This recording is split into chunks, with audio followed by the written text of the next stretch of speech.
Back in the 60s, Saturday in most American neighborhoods meant one thing. Somebody's mother loaded a cooler, somebody's grandmother wrapped a casserole in a kitchen towel, and by noon the whole block was eating on the grass until nothing was left. Those picnic spreads carried dishes that never made it into a cookbook. They lived in the heads of the women who packed those baskets, and when those women stopped cooking, the recipes went with them. Nobody wrote them down. Nobody imagined they could disappear. A church potluck just happened. A 4th of July spread just appeared. And then one summer, it stopped. Number 47 was nothing but canned fruit and a gelatin mold, yet entire reunions depended on it.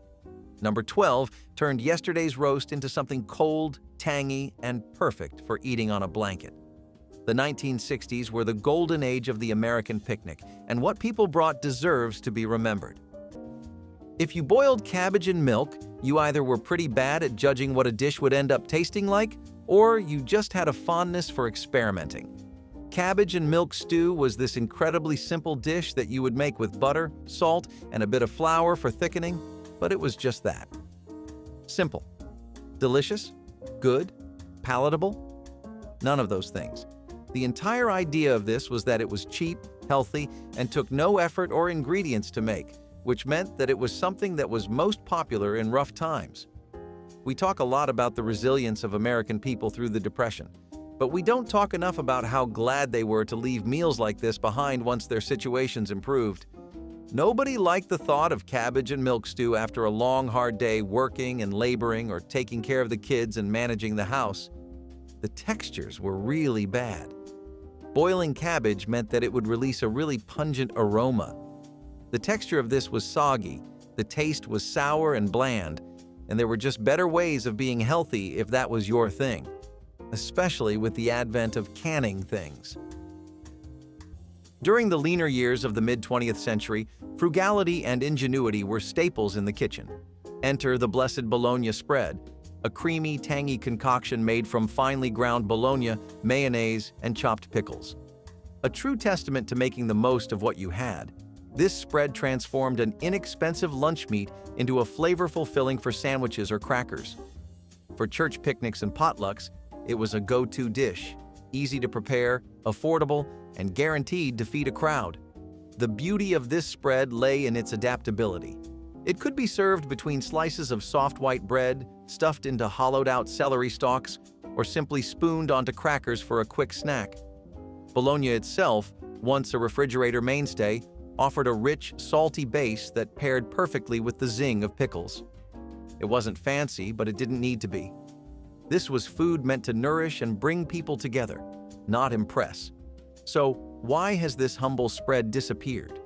Changing tastes and the bologna stigma, yes, it exists, contributed to its decline. Once hailed as a budget-friendly staple, bologna lost favor to more sophisticated options. You know, guys back in the day used to hunt feral pigs and make wild boar shoulder roasts out of them. Nowadays, they listen to Andrew Tate. You gotta start wondering where we went wrong with everything. No, but really, wild boar shoulder roasts were a thing. And not only were they were a thing with a lot of historical and culinary reference. So basically, a super important thing. The dish was a heritage of regional cooking that blended the best and most practical parts of Southern and Native American influences. Wild boars aren't something that were native to America, and indigenous people were the ones who were the most proficient hunters. They were also the ones who did the most experimenting and found out that things like smoking and roasting work really well here. You might think, but if they aren't native, how come so many are there in the South? Well, that has to do with how boars were introduced by Spanish explorers in the 1500s. Basically, those boars had escaped into the southern side of the country, and that's why you see so many in the South. Wild boar became a sign of bounty and became associated with feasts, holidays, and eventually roasts. But we've really moved away from hunting as a country. Another thing that was really exclusive to the 1970s was the country's rediscovered love for casseroles.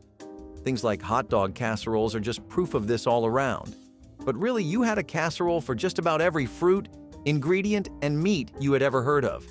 The deal with this one is that it was a cheap casserole and a super beginner-friendly one.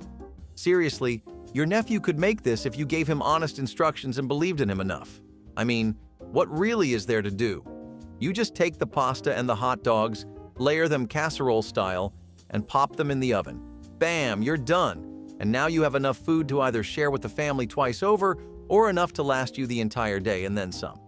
Casseroles were super easy to make, convenient, and usually affordable, but could be made with super fancy ingredients if you were feeling like pushing your wallet and could fit just about any taste palette in the entire country. That made them pretty damn hard to beat. Plus, the 70s was known for being a massive return-to-work culture and the grind lifestyle for a lot of Americans, so the need for big, easy, and simple dishes was major. Nowadays, there are a lot of convenient apps and services to do that for you, so there's no need to bother with things like casseroles every other day. Despite what I just described about the 70s with casserole, you gotta believe me when I say something like Number 22. Saltine crackers and milk. A handful of saltines broken into a bowl, warm milk poured over the top, a pinch of sugar if the mother was feeling generous. The crackers soaked up the milk and turned soft enough to eat with a spoon. If you grew up in Milltown households across New England and rural Pennsylvania, a variation on bread and milk for families who kept saltines in the house and sometimes ran short of bread. In the 1960s, a box of saltines cost about 23 cents. A quart of milk was 25 cents. That is an afternoon snack for a family of 4 for under 50 cents. Children in the textile towns of the Piedmont called it stewed crackers. Some families added a little butter while the milk was still warm. The crackers dissolved at the edges first, leaving a thick paste at the bottom of the bowl that tasted better than it had any right to. No stove required, no pots to wash. Those were the two best qualities a snack could have. Number 20. Tuna noodle casserole. A can of chicken of the sea, a can of Campbell's cream of mushroom soup, a bag of egg noodles, a handful of frozen peas, and a crushed potato chip topping baked until the edges browned. A 1959 Federal Fisheries survey found that 8 out of 10 American households served canned tuna once a week, and the casserole sat at the top of that list. Through the 1960s, it was the dish a working mother slid into the oven before she changed out of her work clothes. The whole thing cost about 90 cents and fed 5. Picture the smell of cream of mushroom hitting the egg noodles in a galley kitchen in Wichita on a Tuesday in 1966. It survives in church potlucks but rarely on weeknight tables. The frozen peas have been replaced by takeout, the noodles by penny, and the casserole by nothing in particular. The recipe is still on the back of the Campbell's can. Almost nobody reads the back of the can anymore. Carrot and raisin salad brought color and sweetness to Thanksgiving tables without requiring expensive ingredients or complicated preparation that strained budgets. Carrots were peeled and grated by hand using box graters, creating thin shreds that mixed easily with plump raisins that had been soaked briefly in warm water to soften them. The dressing was simply mayonnaise, thinned with a little vinegar and sugar, coating the carrots until they glistened orange and inviting in serving bowls. Some cooks added shredded cabbage to stretch the salad further, while others included chopped celery for additional crunch and volume. The result was sweet, tangy, and refreshing, providing textural contrast to heavier holiday foods while adding vitamins that struggling families needed. Children particularly loved this salad because the raisins offered little bursts of candy-like sweetness hidden among the vegetables. A pound of carrots and small box of raisins created enough salad for 12 people. Holiday meatloaf with ketchup topping was the kind of dish that families leaned on when Christmas dinner needed to feel special, even though money was tight. Mothers mixed ground meat with breadcrumbs, onions, and seasonings, shaping it carefully into a loaf that looked more impressive than it cost. The ketchup topping, sometimes mixed with brown sugar or a splash of vinegar, went on thick before baking, creating a shiny red glaze that felt festive in its own simple way. As it baked, the smell drifted through the house, rich and savory, warming the air and setting the tone for the evening. Kids always knew it was a special meal because the topping caramelized just enough to form a sweet crust that contrasted with the tender meat inside. Slices held their shape well, and even small portions felt filling when paired with mashed potatoes or buttered bread. Mothers loved holiday meatloaf because it stretched easily, fed many, and left leftovers that became sandwiches the next day. It was a Christmas main dish built not on luxury, but on resourcefulness and an understanding that the season was about being together more than what was on the table. Holiday meatloaf with ketchup topping was a reminder that even modest meals could glow with celebration.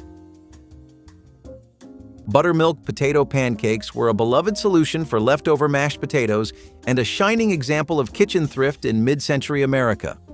Cold mashed potatoes were combined with tangy buttermilk, a beaten egg, and a bit of flour to create a batter that fried up into golden cakes with crisp edges and fluffy centers. Served hot from the griddle, these pancakes paired beautifully with applesauce, sour cream, or a simple sprinkle of salt and pepper. The recipe offered a new life to yesterday's potatoes, ensuring that nothing in the kitchen went to waste. Families welcomed the comforting aroma that filled the house as the pancakes cooked, making even an ordinary weeknight feel special. They were hearty enough to stand alone as supper, but also worked well alongside a small slice of ham or a bowl of vegetable soup. Easy to make and quick to cook, these pancakes became a regular part of many 1960s dinner rotations and remain a reminder that frugality can be delicious when handled with care and creativity. Chicken ham pinwheels were the quiet workhorse of the 60s appetizer table. Easy to overlook next to something flambéed, but the first thing gone once the trays came out. The method was specific. A slice of thin white bread rolled flat with a heavy rolling pin until almost translucent, spread edge to edge with finely chopped cooked chicken, crumbled bacon, mayonnaise, and pimiento, then rolled into a log, wrapped in wax paper, and refrigerated 2 hours before being sliced crosswise into rounds. The technique nobody explained clearly was the pressure. Too light and the bread tore, too hard and it compressed into something useless. You figured it out by feel after the second batch, and after that, the knowledge lived in your hands. The rolls held a clean spiral when sliced because the bread was compressed rather than simply wrapped.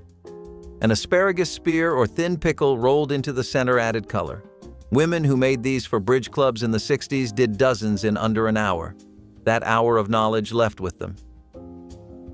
7-layer dip was the Tex-Mex miracle that made every 1980s party table complete. Built in glass dishes so everyone could admire its colorful stripes, it layered beans, sour cream, guacamole, salsa, cheese, olives, and tomatoes, like edible art. It was food you could see, food that invited curiosity before you even picked up a chip. The first scoop always broke the clean pattern, but that was part of the fun. By the end of the night, it looked like a joyful mess of color and taste. Every ingredient brought its own story. Canned, refried beans for thrift, guacamole for trendiness, shredded cheese for comfort. It was multicultural celebration in a casserole dish, bold and unapologetically 1980s. Kids loved it for the color, adults for the spice, and everyone for the ease of it all. It turned any table into a fiesta, even under twinkling Christmas lights. In every creamy scoop was proof that food could be both casual and festive, both homemade and easy. A perfect symbol of its time. Number 14. The automat hot plate. This was a whole way of eating that has now completely vanished, and the numbers behind it are worth sitting with. The automat let you skip the counter entirely. You walked up to a wall of little glass-doored compartments, dropped your nickels into a slot, turned a chrome knob, and the door popped open with a hot plate of food waiting behind it. Macaroni and cheese, baked beans, chicken pot pie, a slab of meatloaf, all served by a wall instead of a waitress. Horn and Hardart ran the most famous of these, and at their peak in the late 1950s and early 1960s, they operated more than 165 locations across New York and Philadelphia. For a long stretch, a cup of their coffee cost exactly 1 nickel, poured from a brass dolphin head spout, and it stayed 5 cents until 1950, when they finally bumped it to 2 nickels. At their height, they were feeding hundreds of thousands of people a day, the largest restaurant operation in the world. The food behind those glass doors was real cooking too, made fresh in a commissary and trucked in, not the frozen stuff that came later. Then the fast food chains arrived with their drive-up windows and paper bags, and the whole idea of dropping coins into a wall started to feel like the past. Location after location went dark through the 1960s and 1970s. By the time the very last Horn and Hardart automat closed its doors in 1991, the format had been dead in spirit for years. A generation grew up never knowing you could feed a family from a wall of little windows, never hearing the clink of the nickels or the click of the chrome knob. The whole strange, wonderful machine vanished, and the hot plate behind the glass went with it. Springerl were those pale, embossed German cookies that looked almost too beautiful to eat, their surfaces pressed with intricate designs of flowers, animals, and Christmas scenes. The dough was simple: eggs, sugar, flour, and anise, but the technique was exacting, requiring the dough to be rolled, pressed with carved wooden molds, then left to dry overnight before baking.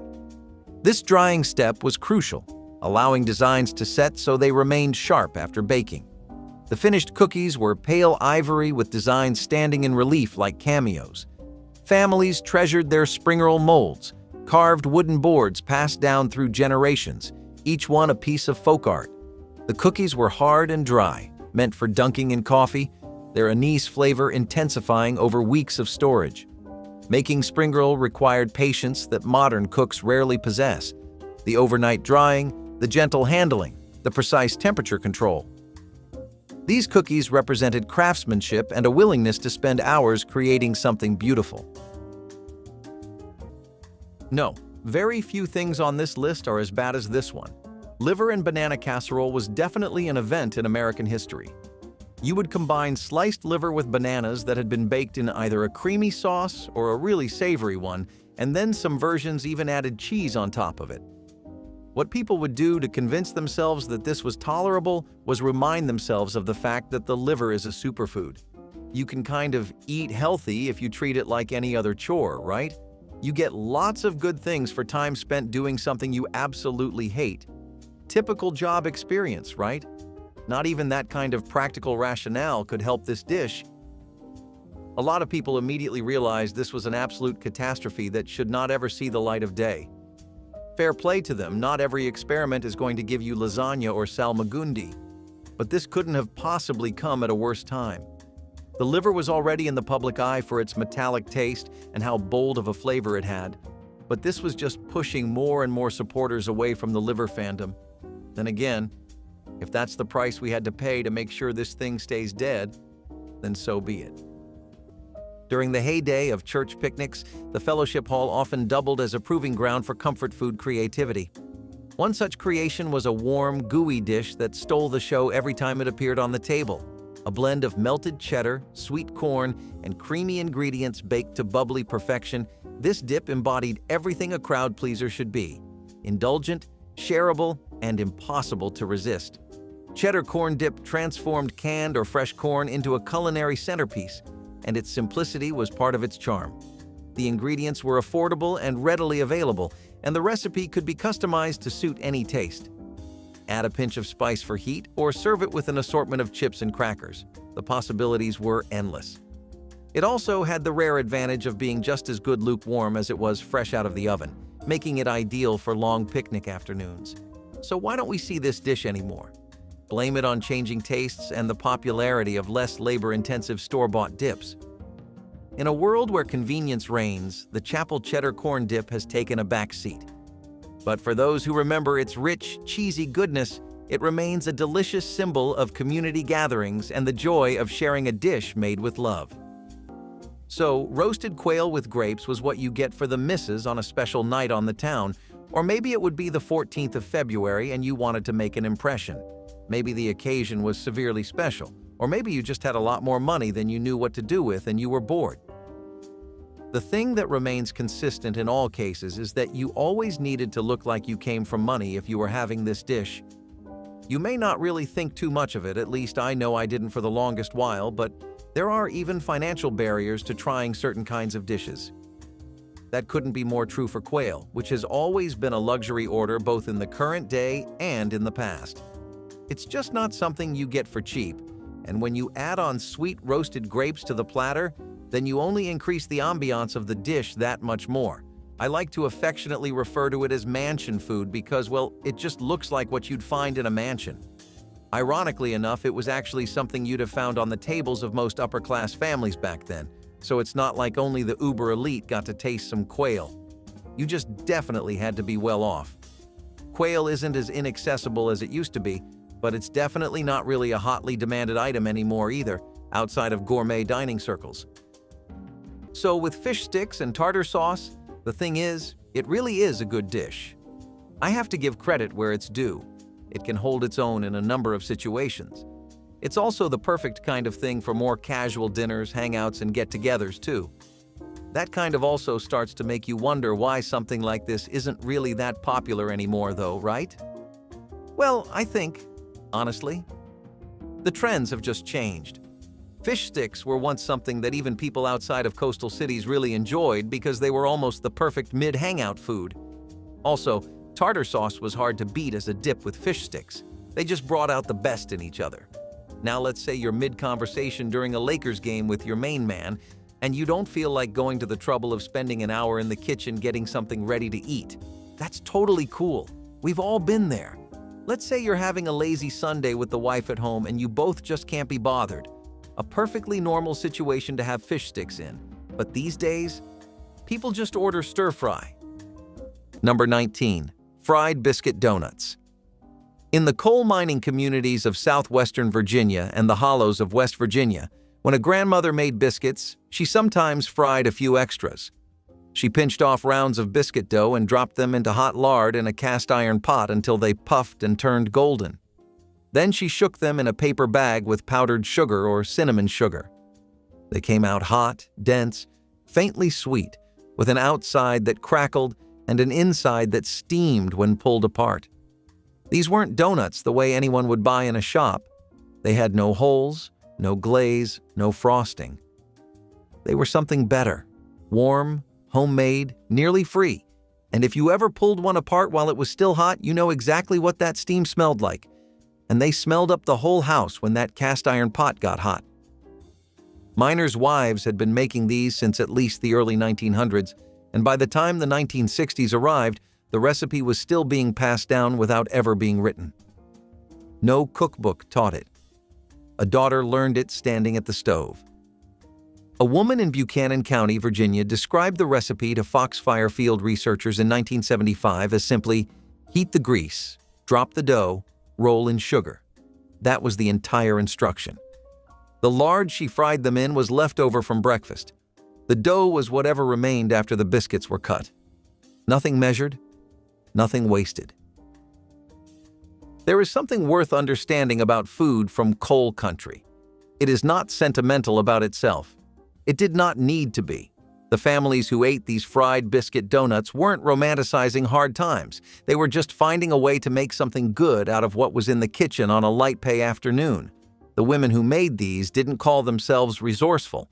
They called themselves mothers. And the children who grew up eating them, the people who are your grandparents now, those generations who are grandparents themselves now, remembered the taste for the rest of their lives. Number 22. Swiss steak. A round steak pounded thin with the edge of a saucer, dredged in flour, browned in a heavy skillet, then braised for 2 hours with stewed tomatoes, green pepper, and onion until a fork could cut it. 49 cents a pound at the A&P in 1964. The technique was called Swissing because the meat got rolled between fluted rollers at the butcher counter to break the fibers. Every family had a Wednesday version. The gravy went over mashed potatoes or buttered noodles. By the time microwaves hit kitchens in the late 1970s, nobody had 2 hours for a weeknight braise anymore. And the dish that smelled like Wednesday across half of America began to fade. But you could still find it on the menu of small-town diners through 1991, listed under blue plate specials with mashed potatoes and green beans for $3.75. Water gravy transformed basic ingredients into sauce that made dry meat and plain dressing taste like abundance for budget-conscious families. The technique started with whatever fat was available, usually bacon grease or meat drippings, heated in cast iron until shimmering and ready. Flour was whisked in slowly, creating a roux that cooked until golden and nutty smelling, the foundation of all good gravy. Then came water, added gradually while stirring constantly to prevent lumps from forming, along with salt, pepper, and sometimes a splash of kitchen bouquet for deeper color and flavor. The gravy simmered until it thickened enough to coat the back of a spoon, becoming smooth and rich despite containing no stock, no wine, no cream. Families poured it generously over everything on their plates, the hot sauce bringing moisture and flavor to economical foods that needed help. Cookbook authors acknowledged that while broth made better gravy, water gravy kept families fed when resources ran low during difficult times.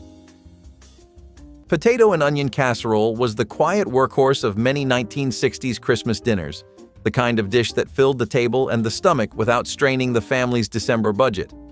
Potatoes were inexpensive and plentiful, and onions added flavor without adding cost.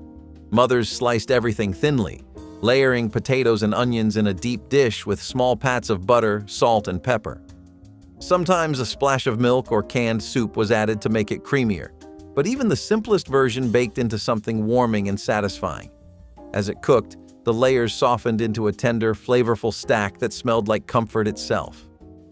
Kids loved digging into the casserole because every scoop held a little bit of everything: the soft potatoes, the sweet onions, and the buttery coating that tied the dish together. It paired perfectly with any main dish, making the plate feel complete even when the meat portion was small. Potato and onion casserole was a reminder that Christmas meals did not need extravagance to be memorable. They only needed warmth and enough to share. Apple sausage bread. Pudding married sweet and savory flavors in a way that perfectly captured the experimental spirit of the 1960s kitchen.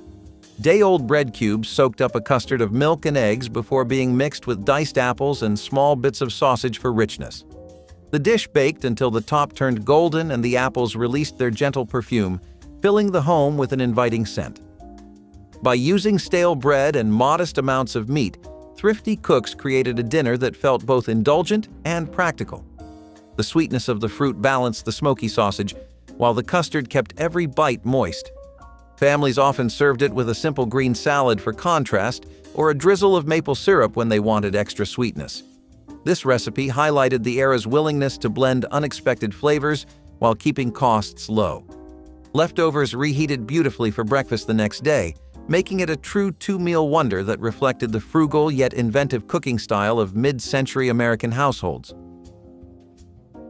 The frosted sandwich loaf announced something about the woman who made it: patience, planning, the desire to turn a Pullman bread loaf into something that looked like a celebration.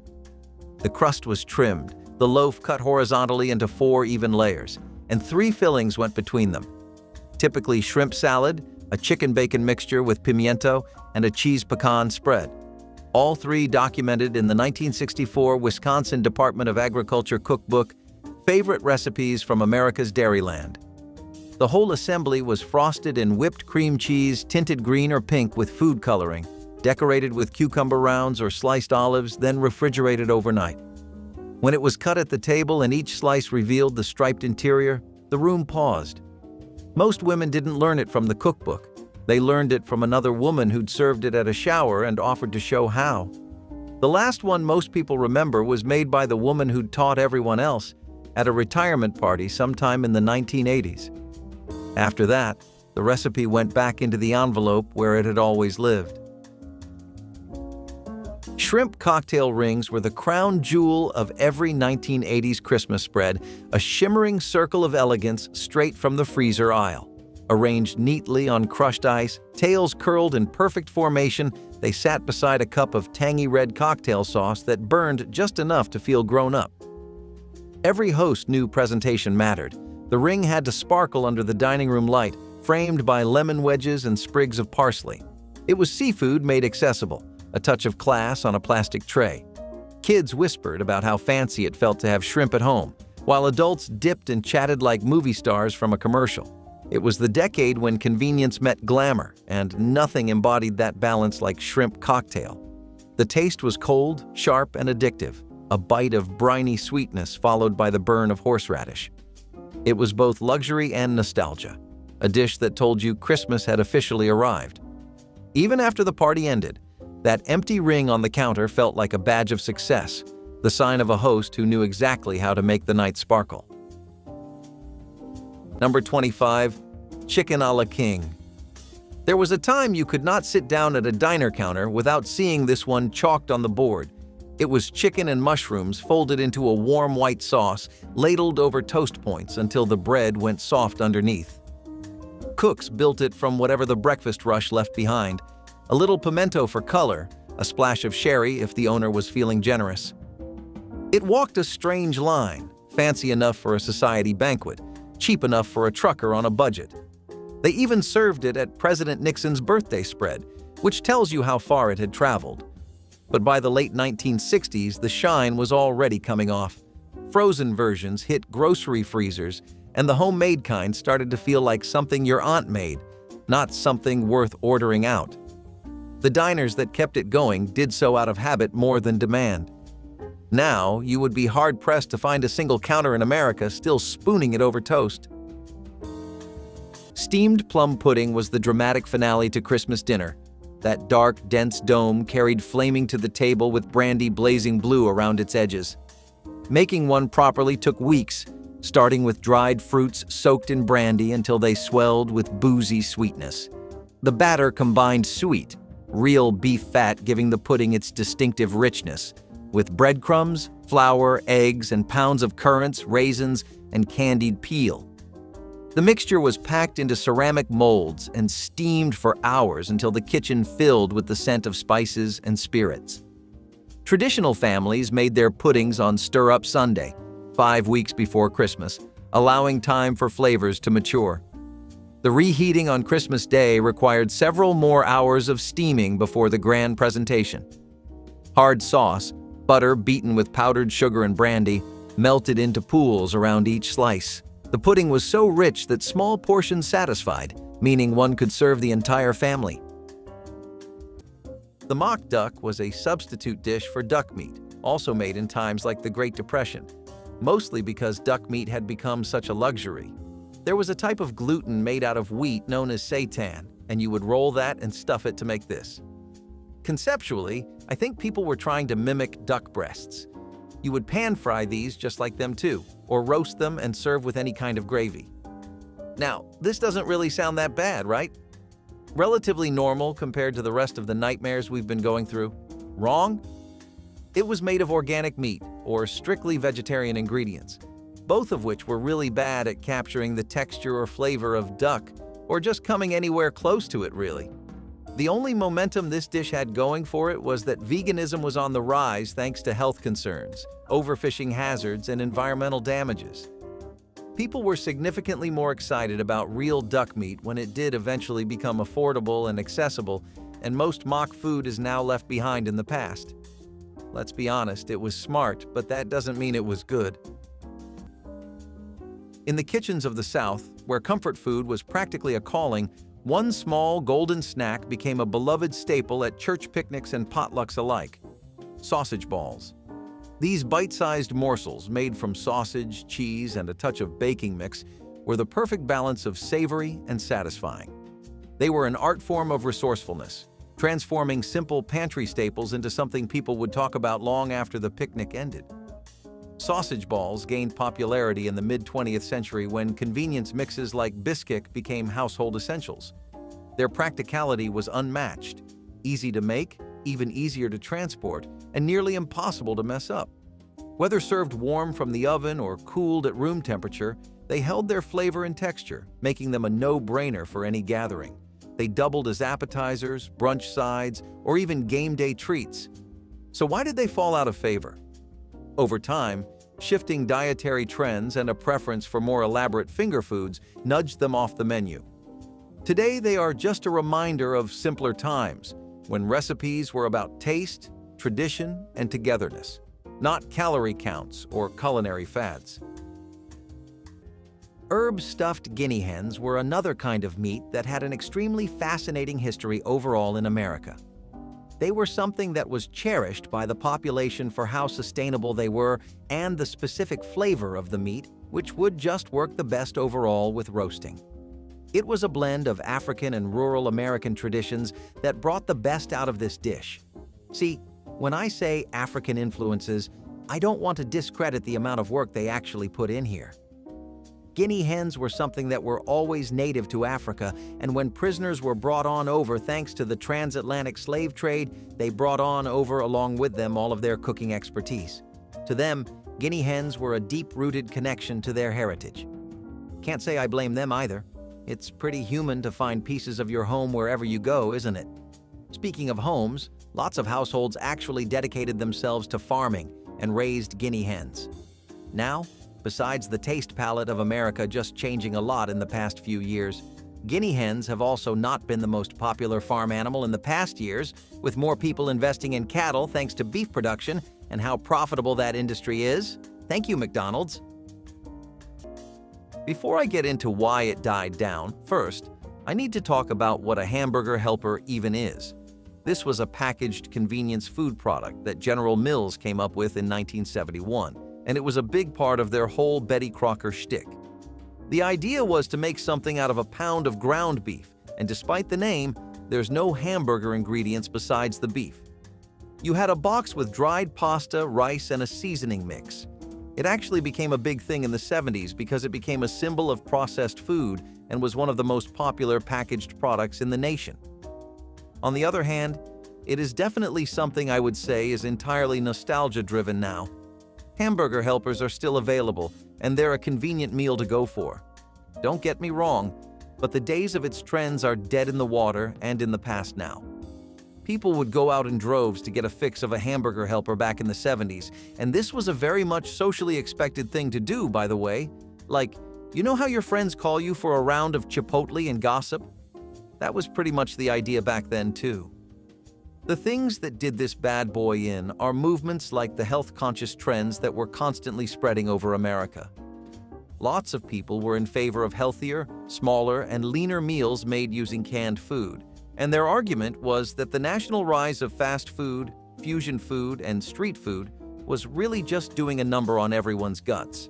On the other hand, convenience culture really has outpaced dishes like these in longevity, at least. For reasons like these, it's hard to find a good hamburger helper, and even harder still to find someone who still swears by them. Number 24. Bread, butter, and sugar. White bread, a thin layer of butter, a sprinkle of white sugar pressed between the two halves. That was the whole recipe. If you grew up across rural Ohio, Indiana, and Missouri, grew up believing this was a real treat. The butter kept the sugar anchored. The bread went soft in the hand if held too long, and it had to be eaten fast or the sugar started shifting loose. In 1960, a loaf of white bread cost 20 cents. A 5-pound bag of sugar cost 38 cents. For a family of 5 with no snack money, that sugar sandwich cost less than a penny per child. Mothers didn't call it poverty food. Your mother called it a snack, and that was that. Decades later, grandmothers still make these for grandchildren without thinking much about where the tradition came from. Some things stay because they are simple and they work. Number 24. Creamed chipped beef on toast. Thin slices of dried, salted beef pulled from a small armor glass jar, stirred into a roux of butter, flour, and whole milk, then poured over toasted Wonder Bread. The Army called it SOS. The Navy made it with tomato. Civilian families inherited it from fathers who had eaten it on ships and at Fort Bragg. It became a Sunday night supper because it cost almost nothing and could be on the table in 12 minutes.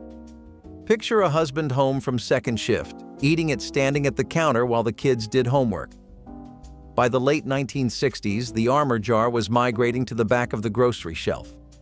The veterans who learned to love it began passing, and their grandchildren had no taste for the salt or the memory. The dish refused to disappear in military families where you could still find it on a Sunday plate as late as 1978, and the recipe still works the way it used to, but the audience for it does not. Mashed potato casserole turned yesterday's leftovers into tomorrow's Thanksgiving side dish, embodying the waste-nothing philosophy that governed 1960s kitchens and family budgets. Cold mashed potatoes were mixed with a beaten egg to bind them together, spread evenly in a buttered baking dish, and topped with breadcrumbs made from dried bread crust that had been saved throughout the week. The casserole baked until the top turned golden and crispy, while the potatoes underneath stayed creamy and smooth, creating textural contrast that made it more interesting than plain mashed potatoes served fresh. Some cooks added diced onions or grated cheese when available, but the basic version required only potatoes, egg, and crumbs to create something worthy of holiday tables. The dish stretched limited resources by making day-old potatoes feel new and special rather than boring leftovers. Families prepared it the morning of Thanksgiving and baked it while the main dishes cooked, saving precious time and oven space. Oven-baked chicken legs were one of the most affordable ways for 1960s mothers to bring a sense of abundance to the Christmas table. Whole birds were often too expensive, and boneless cuts cost even more, but chicken legs were cheap, accessible, and reliable. Mothers seasoned them with salt, pepper, paprika, and sometimes a little garlic powder if the pantry still had any left from earlier in the year.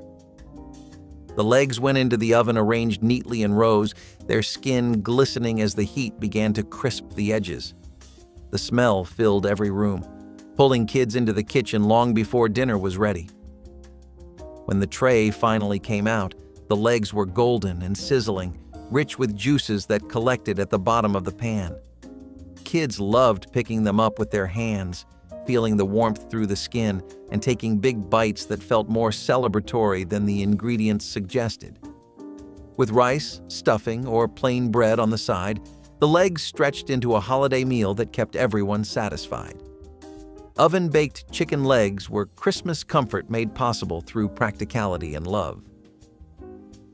Carrot ring with cream sauce was a clever way for thrifty home cooks of the 1960s to turn a humble root vegetable into the centerpiece of a family meal.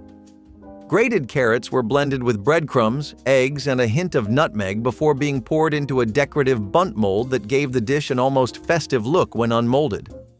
Once baked until lightly browned, the ring was served with a simple white sauce made from milk and a spoon of flour whisked with butter.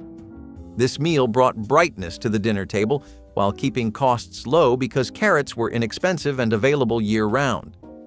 Many mothers appreciated how this dish sneaked extra vegetables into the diets of children who might otherwise turn up their noses at plain carrots.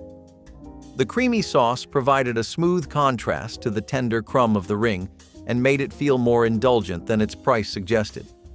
Guests at church potlucks and neighbors at block parties often requested the recipe, helping it spread across American suburbs and small towns alike. Stuffed celery boats had been on American party tables since the 1930s, but the 60s version was precise. Sturdy stalks, dried thoroughly because moisture collapsed the filling, piped with softened cream cheese, finely chopped pimiento-stuffed green olives, a drop of Worcestershire, occasionally crushed pecans for texture. The takeout's food historians have traced how the olive's brine balanced the cream cheese's richness while the celery provided a clean, watery crunch against both, the one appetizer at the table with a vegetable in it, which gave certain guests permission to take two. The rule nobody stated: the filling had to be refrigerated overnight so it firmed enough to pipe cleanly. Make it the same day and it slid off the stalk. Her celery boats always sat perfectly upright, each one identical, piped from a bag cut at a specific angle she never explained. After she stopped making them, nobody thought to ask what the angle was. Vienna sausage kebabs were pure 1980s creativity on a stick. Tiny canned sausages skewered with cubes of pineapple and glossy maraschino cherries, arranged in patterns that looked more like decorations than food. They sparkled under kitchen lights, the kind of kitsch that made every buffet feel like a celebration. Sweet, salty, and a little absurd, they balanced nostalgia and novelty in each bite. You could find them at office parties, church socials, and every Christmas Eve potluck, standing proudly on styrofoam displays covered in aluminum foil. There was something endlessly fun about eating food on a toothpick, and these kebabs knew it. They were the kind of appetizer that didn't take itself too seriously, just joy, convenience, and a flash of color. Kids loved them, adults pretended not to, and everyone reached for seconds. In a decade obsessed with presentation, Vienna sausage kebabs proved that even the simplest ingredients could feel festive when dressed in red and gold. By the time the party ended, all that remained were empty skewers and sticky fingers, a sign that whimsy never goes out of style. Number 20. Welsh rarebit. Do not let the fancy name fool you, because this was working-class comfort poured over toast. A sharp cheddar sauce, loosened with ale or beer, sharpened with mustard and a few spices, ladled hot over a slice of toasted bread until it ran down the sides of the plate. American taverns and lunch counters served it from the late 1800s clear into the middle of the next century, a quick, warm meal that filled you up without much meat. It had a little theater to it, too, the cheese sauce gleaming, the toast going soft underneath. For a long stretch, it was the thing you ordered when you wanted something hot and cheesy, but did not want a full dinner. Then the grilled cheese sandwich came along and did roughly the same job for less fuss. Why ladle sauce when you could press 2 slices of bread around a slab of cheese on the griddle? The rarebit lost the argument. It faded from the counters and took its odd, comforting name with it, leaving most diners today with no idea it ever existed. Sugar plums were those mysterious confections immortalized in holiday stories, yet few modern cooks could tell you what they actually were. Real sugar plums were handmade candies consisting of nuts or dried fruit coated in layer after layer of sugar syrup, each coat applied and dried before the next, until the center was encased in a smooth shell. The process took days of patient work, dipping and drying repeatedly, until the sugar plums reached proper size and glossy finish. Inside might be an almond, candied ginger, or a spiced prune, each variety a different flavor surprise. During the Victorian era and into the mid-20th century, confectioners made sugar plums in quantities for Christmas, selling them wrapped in tissue paper. The vision of sugar plums dancing required knowing what they were, jewel-like candies in pink, green, and white that caught light like precious stones. As commercial candy took over, the art of making sugar plums faded, leaving only the name behind. What was once a beloved confection became merely a word. A boiled calf's head used to be an American and European staple, and this was largely true for a big chunk of recent history. Particularly in the 18th and 19th centuries, it was very common for people to rely on organ meat for their daily nutrition. In fact, with this recipe, people didn't use bits and pieces of the head, but instead, the entire head, brain, tongue, and all other parts attached would be boiled until it was tenderized to the right level of softness. Then it would be served whole with a caper sauce or some kind of savory gravy.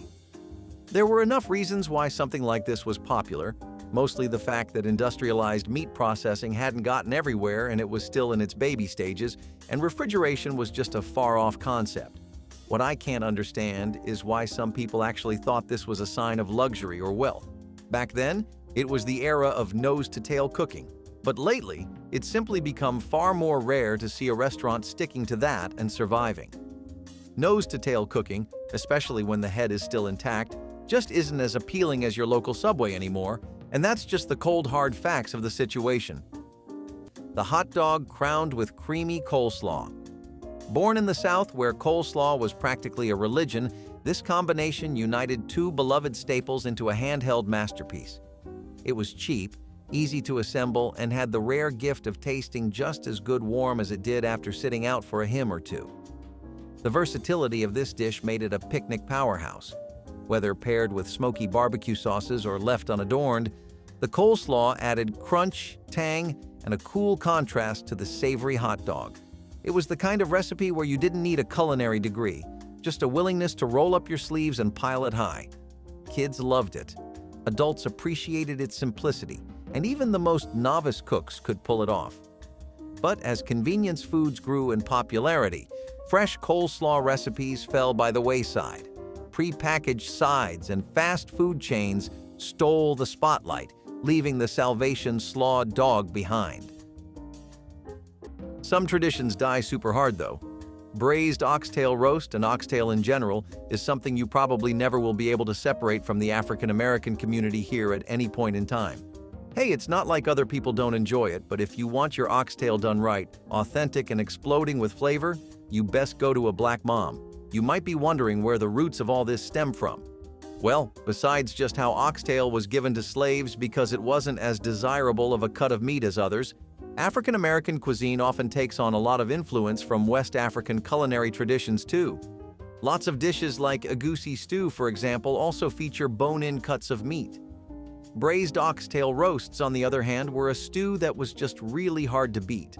After emancipation, most African American communities started to rely on oxtail a lot, and braised oxtail roasts became a key part of Sunday roast culture for a lot of families.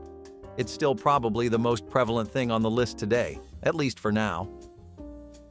Speaking of stir-fries, one of the more common ones that wasn't inspired by Asian culture was actually cabbage and sausage stir-fry. And this is definitely something you'd only see in the 70s. First of all, let's be honest. How many Gen Z or Gen Alpha kids do you know that would genuinely ask for cabbage stir-fry for lunch? Uber Eats has the game on deadlock, and that means that people really don't eat stuff like this anymore. Back in the 20th century, though, it was possible for something like cabbage to rise to stardom and even stay at the top and maintain a chokehold on people's diets. Why? Well, that's partially due to the 3-decade-long period filled with 3 history-defining disasters in the 20th century, namely the Depression, the Dust Bowl, and the World Wars. Quite a trifecta, isn't it? Still, that's when cabbage got so popular in America as a cheap and affordable nutrition-filled option that people started to eat it almost non-stop. Adding bits of leftover sausage to the stir-fry gave it a neat little protein element, and that cemented the dish as a rustic 20th century classic for when the going gets noticeably tougher than usual. Number 23. Peanuts in a Coke bottle. Take a glass bottle of Coca-Cola. Drink a few sips from the neck to make room. Tear open a sleeve of salted peanuts and pour them straight in. Then tilt the bottle at 40 degrees and drink. That is a farmer's Coke. And the tradition goes back to at least the 1920s when packaged peanuts first started appearing beside the soda cooler at Southern general stores. Workers in the fields of Georgia and Alabama poured their peanuts in because they had dirty hands and no time to stop and eat separately. A snack and a drink became one thing: sweet, salty, fizzy, crunchy. The peanuts stayed crisp in the Coke, and each sip brought 1 or 2 along. By the 1960s, this tradition had moved from the fields to the front porch to the baseball game. If you grew up in the South, you learned it by watching a parent. Not one advertisement was ever made for it. Some things are passed down because your family passed them to you, and that is enough. Number 25. Tomato aspic salad. A ring of tomato juice, gelatin, and finely chopped celery, unmolded onto an iceberg leaf with a dollop of Hellmann's mayonnaise dropped in the center. Hostesses called it a salad because it was cold and it jiggled.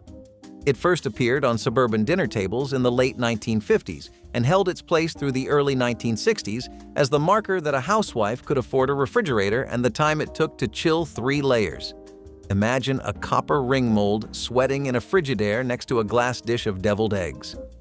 The Jell-O brand even sold a seasoned tomato flavor in the 1960s, packaged for exactly this dish at 23 cents a box. By 1968, Better Homes started running fewer molded salads and more crisp greens, and the aspic ring slid quietly out of the dinner party rotation. Today, nobody under 60 has tasted one. The dish belongs to the era when sophistication was measured by how cleanly something slid out of a copper mold. Depression dressing carried its name from the 1930s into 1960s kitchens where thrift remained essential for family survival. Day-old bread torn into chunks was mixed with diced onions, celery leaves that would otherwise be discarded, and just enough broth to moisten without making it soggy. The mixture contained no butter, no eggs, no expensive herbs beyond a pinch of dried sage saved from last year's garden. It was spread in shallow pans and baked until the top formed a golden crust while the interior stayed soft and savory, absorbing gravy beautifully. The dressing transformed humble bread into something that felt substantial and comforting on holiday tables. 6 slices of stale bread became enough dressing for 10 people when stretched with vegetables and liquid. The technique required attention, checking frequently to prevent burning while ensuring enough crispness developed. Home economists praised depression dressing as smart homemaking, teaching young wives how their grandmothers had survived harder times. Baked ham slices with brown sugar glaze were the small but mighty centerpiece of many 1960s Christmas tables, especially in homes where buying a whole ham simply was not possible.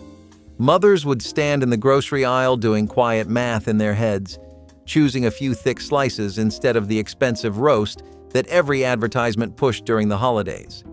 Those slices went into a baking dish, brushed with a mixture of brown sugar, a little mustard, and whatever spices the house still had left as they baked. The sugar melted into a glossy, bubbling glaze that made the entire kitchen smell far more luxurious than the meal's price tag. Kids would peek into the oven, mesmerized by the caramelized edges and the way the glaze darkened into a shiny coat. It did not matter that it was not a full ham. What mattered was how it made the table feel fuller, richer, more festive.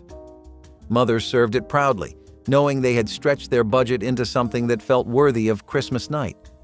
Each bite was tender, sweet, and a little smoky, the kind of flavor that made you forget how carefully every dollar had been counted to make the meal happen.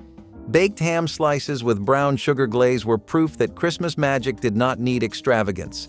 It just needed care, warmth, and a mother who knew how to turn a few slices into a celebration.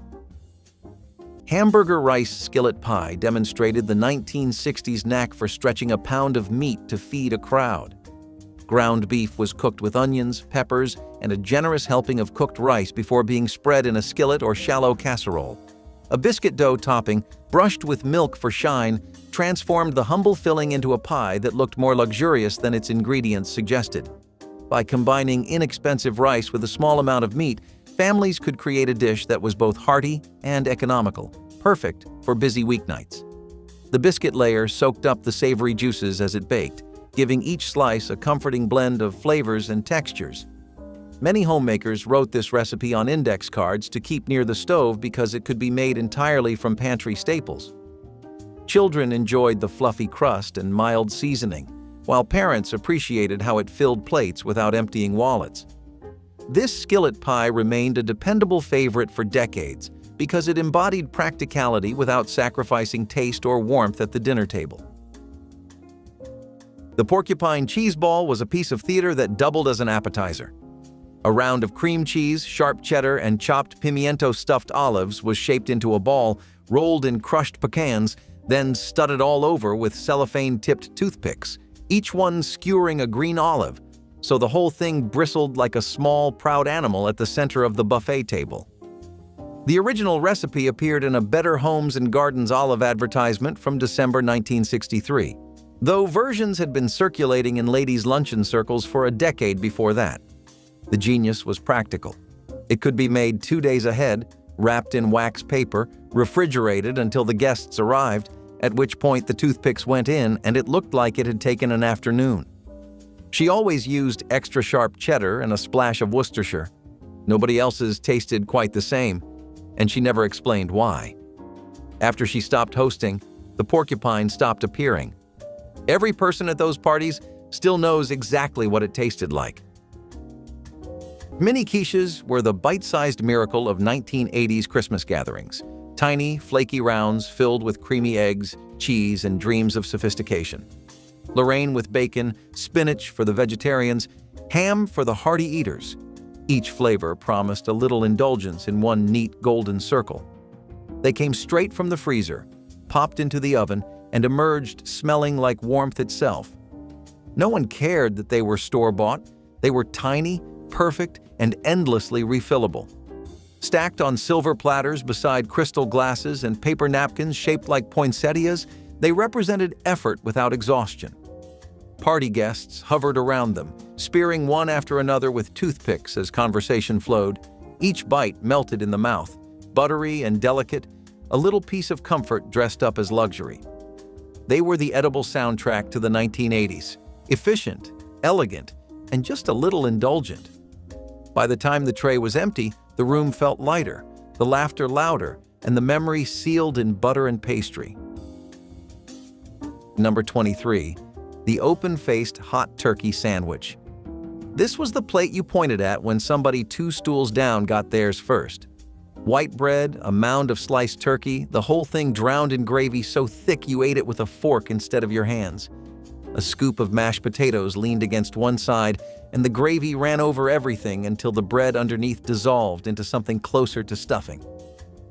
The open-faced sandwich got its start in Pittsburgh back in the 1930s, and diners across the country grabbed it because it stretched leftover roast turkey into a hot, filling special. It carried that Sunday dinner feeling on a regular Tuesday. But the hot sandwich asked for real roasted meat and a pot of scratch gravy, and as kitchens cut corners, that became too much trouble. Cold deli turkey on a roll was faster and cheaper. The fork and knife version slipped off the board, and most diners today would not know how to plate it. Divinity was that cloud-like confection appearing on Christmas cookie trays throughout the South and Midwest, a fluffy white candy that seemed to melt on the tongue before you could taste it.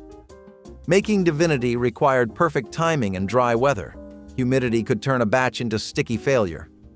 Grandmothers would boil sugar syrup while beating egg whites to stiff peaks, then slowly pour the hot syrup into the whites while continuing to beat until the mixture held its shape. The candy was dropped by spoonfuls onto waxed paper, each piece a little cloud dotted with chopped pecans. Some families added peppermint extract for Christmas, tinting batches pale pink or green. The process demanded patience that couldn't be rushed, often taking 30 minutes of continuous beating. Children would hover nearby, waiting to lick the beaters clean. Divinity was fragile and didn't travel well, making it a true homemade treasure. The candy represented the time and care that went into Christmas preparations. Spam and lima bean casserole is every bit the atrocity it sounds. And it's one of the worst things we've ever done as a country with Spam. A salty and processed pork product that was supposed to make life a lot more convenient for everyone wasn't supposed to be used like this, and I'm glad we can agree with that. Mostly. The middle of the 20th century was a scary time because it was wrought with economic strife. Your neighbor could genuinely ruin your entire week with one of these, especially because this was supposed to be a budget-friendly meal for families. Lima beans, cream sauce, and breadcrumbs or cheese. Who could possibly think that was a good idea? Spam just used to be so available that people were making anything. And the middle of the 20th century was also a time when casseroles were slowly reviving and fusion food was slowly beginning to take off too. But this isn't the direction you go in, and I'm glad people left this in the last century. It's still not as bad as the next one, though. Mid-century America loved a dish that could pull double duty, easy to prepare and satisfying enough to feed a crowd. Picnic pea salad supreme fit the bill perfectly. This chilled salad, made with sweet green peas, crispy bacon, shredded cheddar, and a creamy dressing, was a real statement. In an era when canned and frozen vegetables were kitchen staples, this salad offered a way to transform humble peas into something extraordinary. It became a picnic regular, especially in the Midwest, where hearty and easy-to-make recipes reigned supreme. What made this dish so practical was its adaptability. The ingredients were pantry-friendly, the preparation was straightforward, and it held up well outdoors. No one likes a salad that wilts before the blessing. Its sweet and savory flavors appealed to kids and adults alike, and its vibrant colors made it visually appealing on any potluck table. Plus, bacon and cheddar, arguably the ultimate crowd-pleasing duo, did a lot of the heavy lifting. So, what happened? Well, somewhere along the line, supreme salads lost their shine. Health-conscious trends and the rise of pre-made options nudged recipes like this into obscurity. Have you ever been around for Passover or Rosh Hashanah? If you're Jewish, you know what I'm talking about right from the get-go. If you're not, for some cultural context, the next item on our list, stuffed breast of veal, is actually something that you see a lot of in Ashkenazi Jewish cuisine. It was something that Jewish immigrants started to bring on over to America as well, sometime during the 19th and 20th centuries. Veal was actually on the opposite end of the spectrum in this time period too. People actually didn't consider it luxurious at all, and it would even be something that was really affordable for the working class. Loads of European immigrants also eventually came along, and the whole stuffing aspect was something they imparted onto the dish. You'll see a lot of that in America. You get a dish from one corner of the world, and it ends up going through 5 different makeovers because, well, what don't we have here, culturally speaking? It's just one big melting pot. which makes it hard for things to stay in the public's eye for too long. If we go back to the 1970s, we're going to discover another really popular dessert, which is rice pudding. Now, far be it from me to disrespect one of the greats. Rice pudding has been around far longer than I have, after all. Still, what's true is sadly still true. The days of glory for rice pudding are definitely far away in the past now. Dude, seriously, back in the 70s, this was all people ate for dessert. How could they not? 1, it was stupid easy to make, and 2, it was really convenient and sweet. All you needed was some cheap rice and milk, and that wasn't really breaking anyone's bank account or putting their budget out of order for the month. What you would get was this perfect dessert supper hybrid that would make perfect sense to have after a big meal or even in the cold winter months. I mean, it was definitely a lot more affordable than ordering a tub of ice cream and a lot healthier too. People have unfortunately started to head in different directions with rice though. These days, if people do eat it, it's mostly with things like chicken tikka masala or rice bowls like katsu curry. Not really any room left in the current climate for a rice-based dessert. Number 21. Cornbread crumbled in buttermilk. In the hills of eastern Kentucky and the river bottoms of western North Carolina, this was called crumble-in or just something to tide you over. A wedge of leftover cornbread, cold or still warm from the cast-iron skillet, crumbled into a tall drinking glass with cold buttermilk poured over the top. You ate it with a spoon. The buttermilk was sour and thin and turned the cornbread into something almost pudding-like after 2 minutes. Some families used whole milk instead, which they called sweet milk in those mountains. In 30 years of collecting oral histories from Appalachian families, food writer Ronnie Lundy found that not one person with mountain roots failed to mention this tradition. It was that universal. A box of cornmeal cost a dime in 1963. Buttermilk was free if a family kept a cow, and most farm families did. This was the evening snack for generations across those mountains, and the people who grew up eating it will tell you it remains one of the best things they have ever tasted. Number 18. Stuffed cabbage rolls. Boiled cabbage leaves wrapped around a filling of ground beef, ground pork, onion, and white rice, packed shoulder to shoulder in a deep pot, simmered for 2 hours in tomato sauce. Polish neighborhoods in Hamtramck and Buffalo called them golubki. Slovak families in Pittsburgh called them halupki.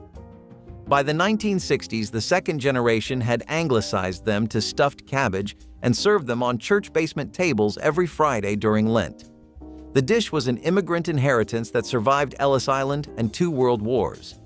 What it could not survive was the third generation moving to the suburbs and learning to call them weird. A retired mill worker in Cleveland still made 100 at a time and froze them in Maxwell House coffee cans.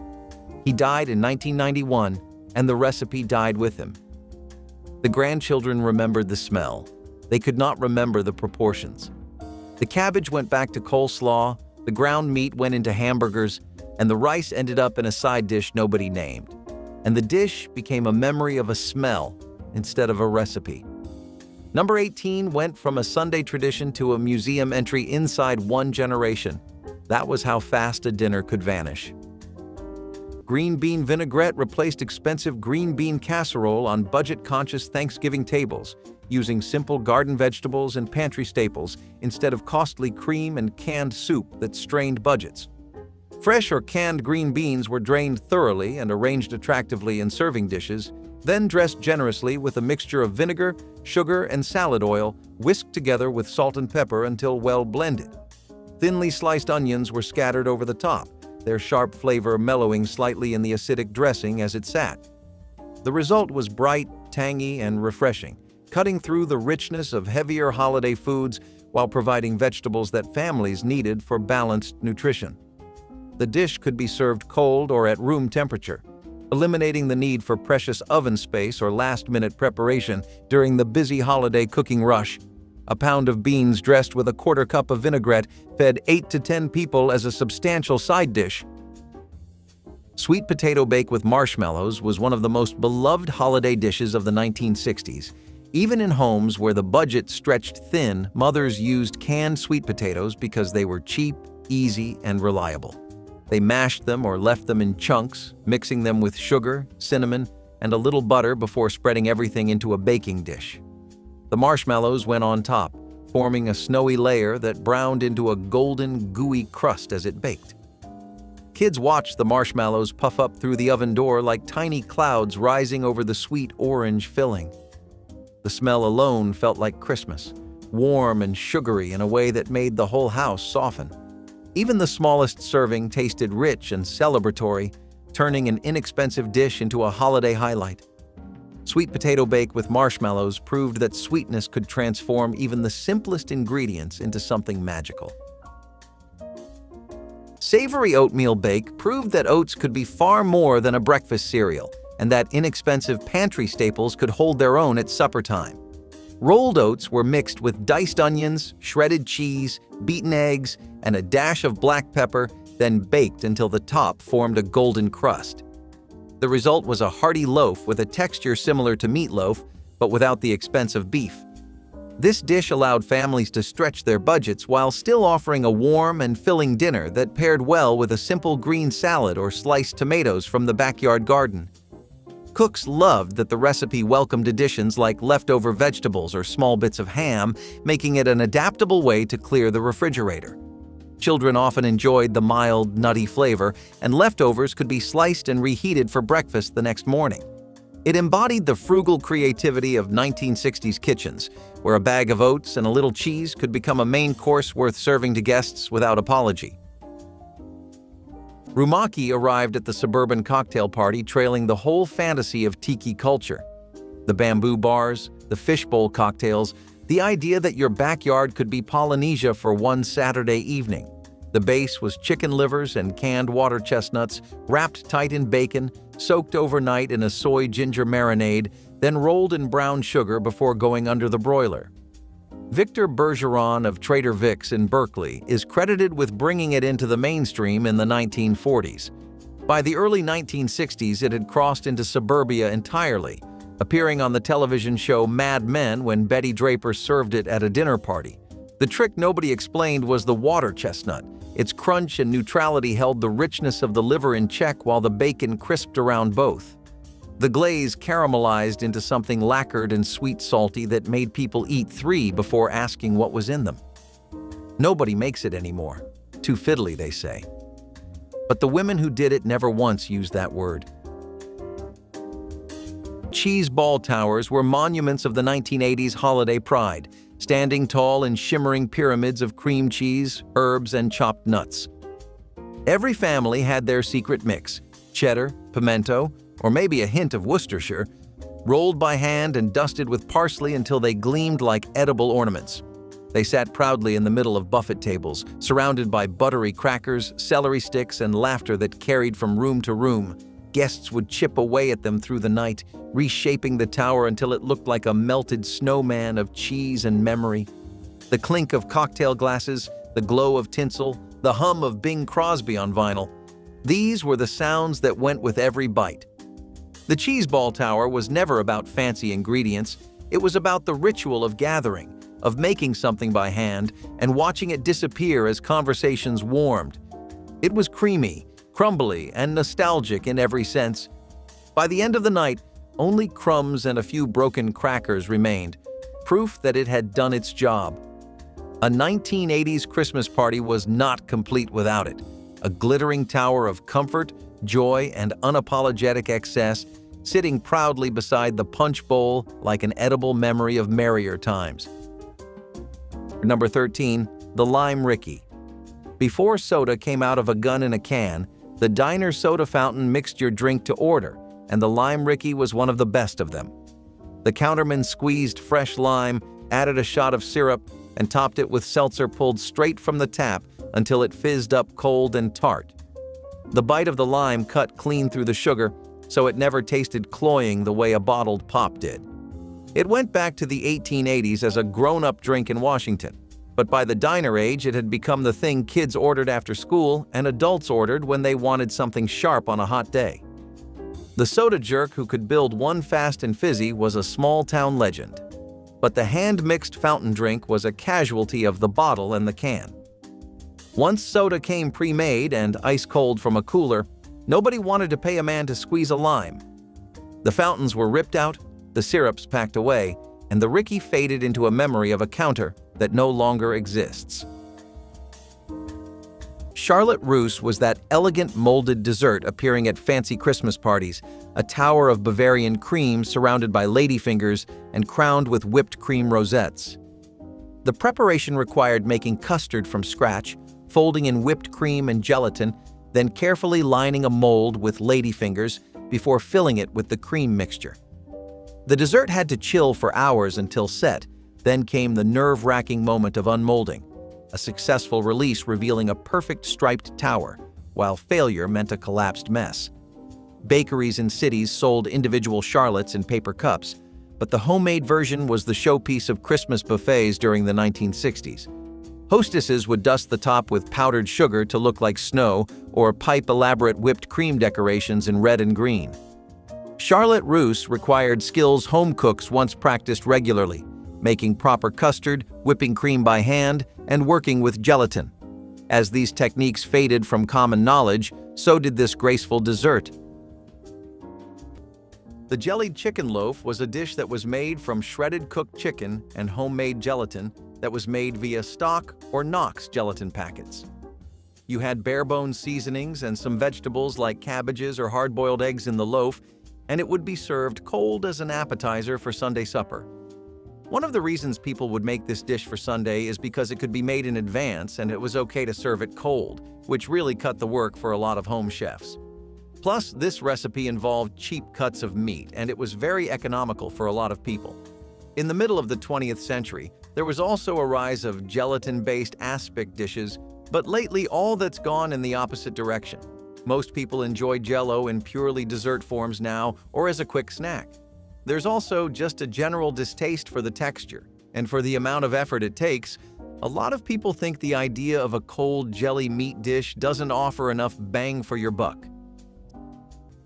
In the mid-1900s, elegance and practicality often found their way onto the same plate, especially at church picnics and social gatherings. Righteous ribbon sandwiches were a shining example of this fusion, a visually striking, multi-layered finger sandwich that was as much a feast for the eyes as it was for the stomach.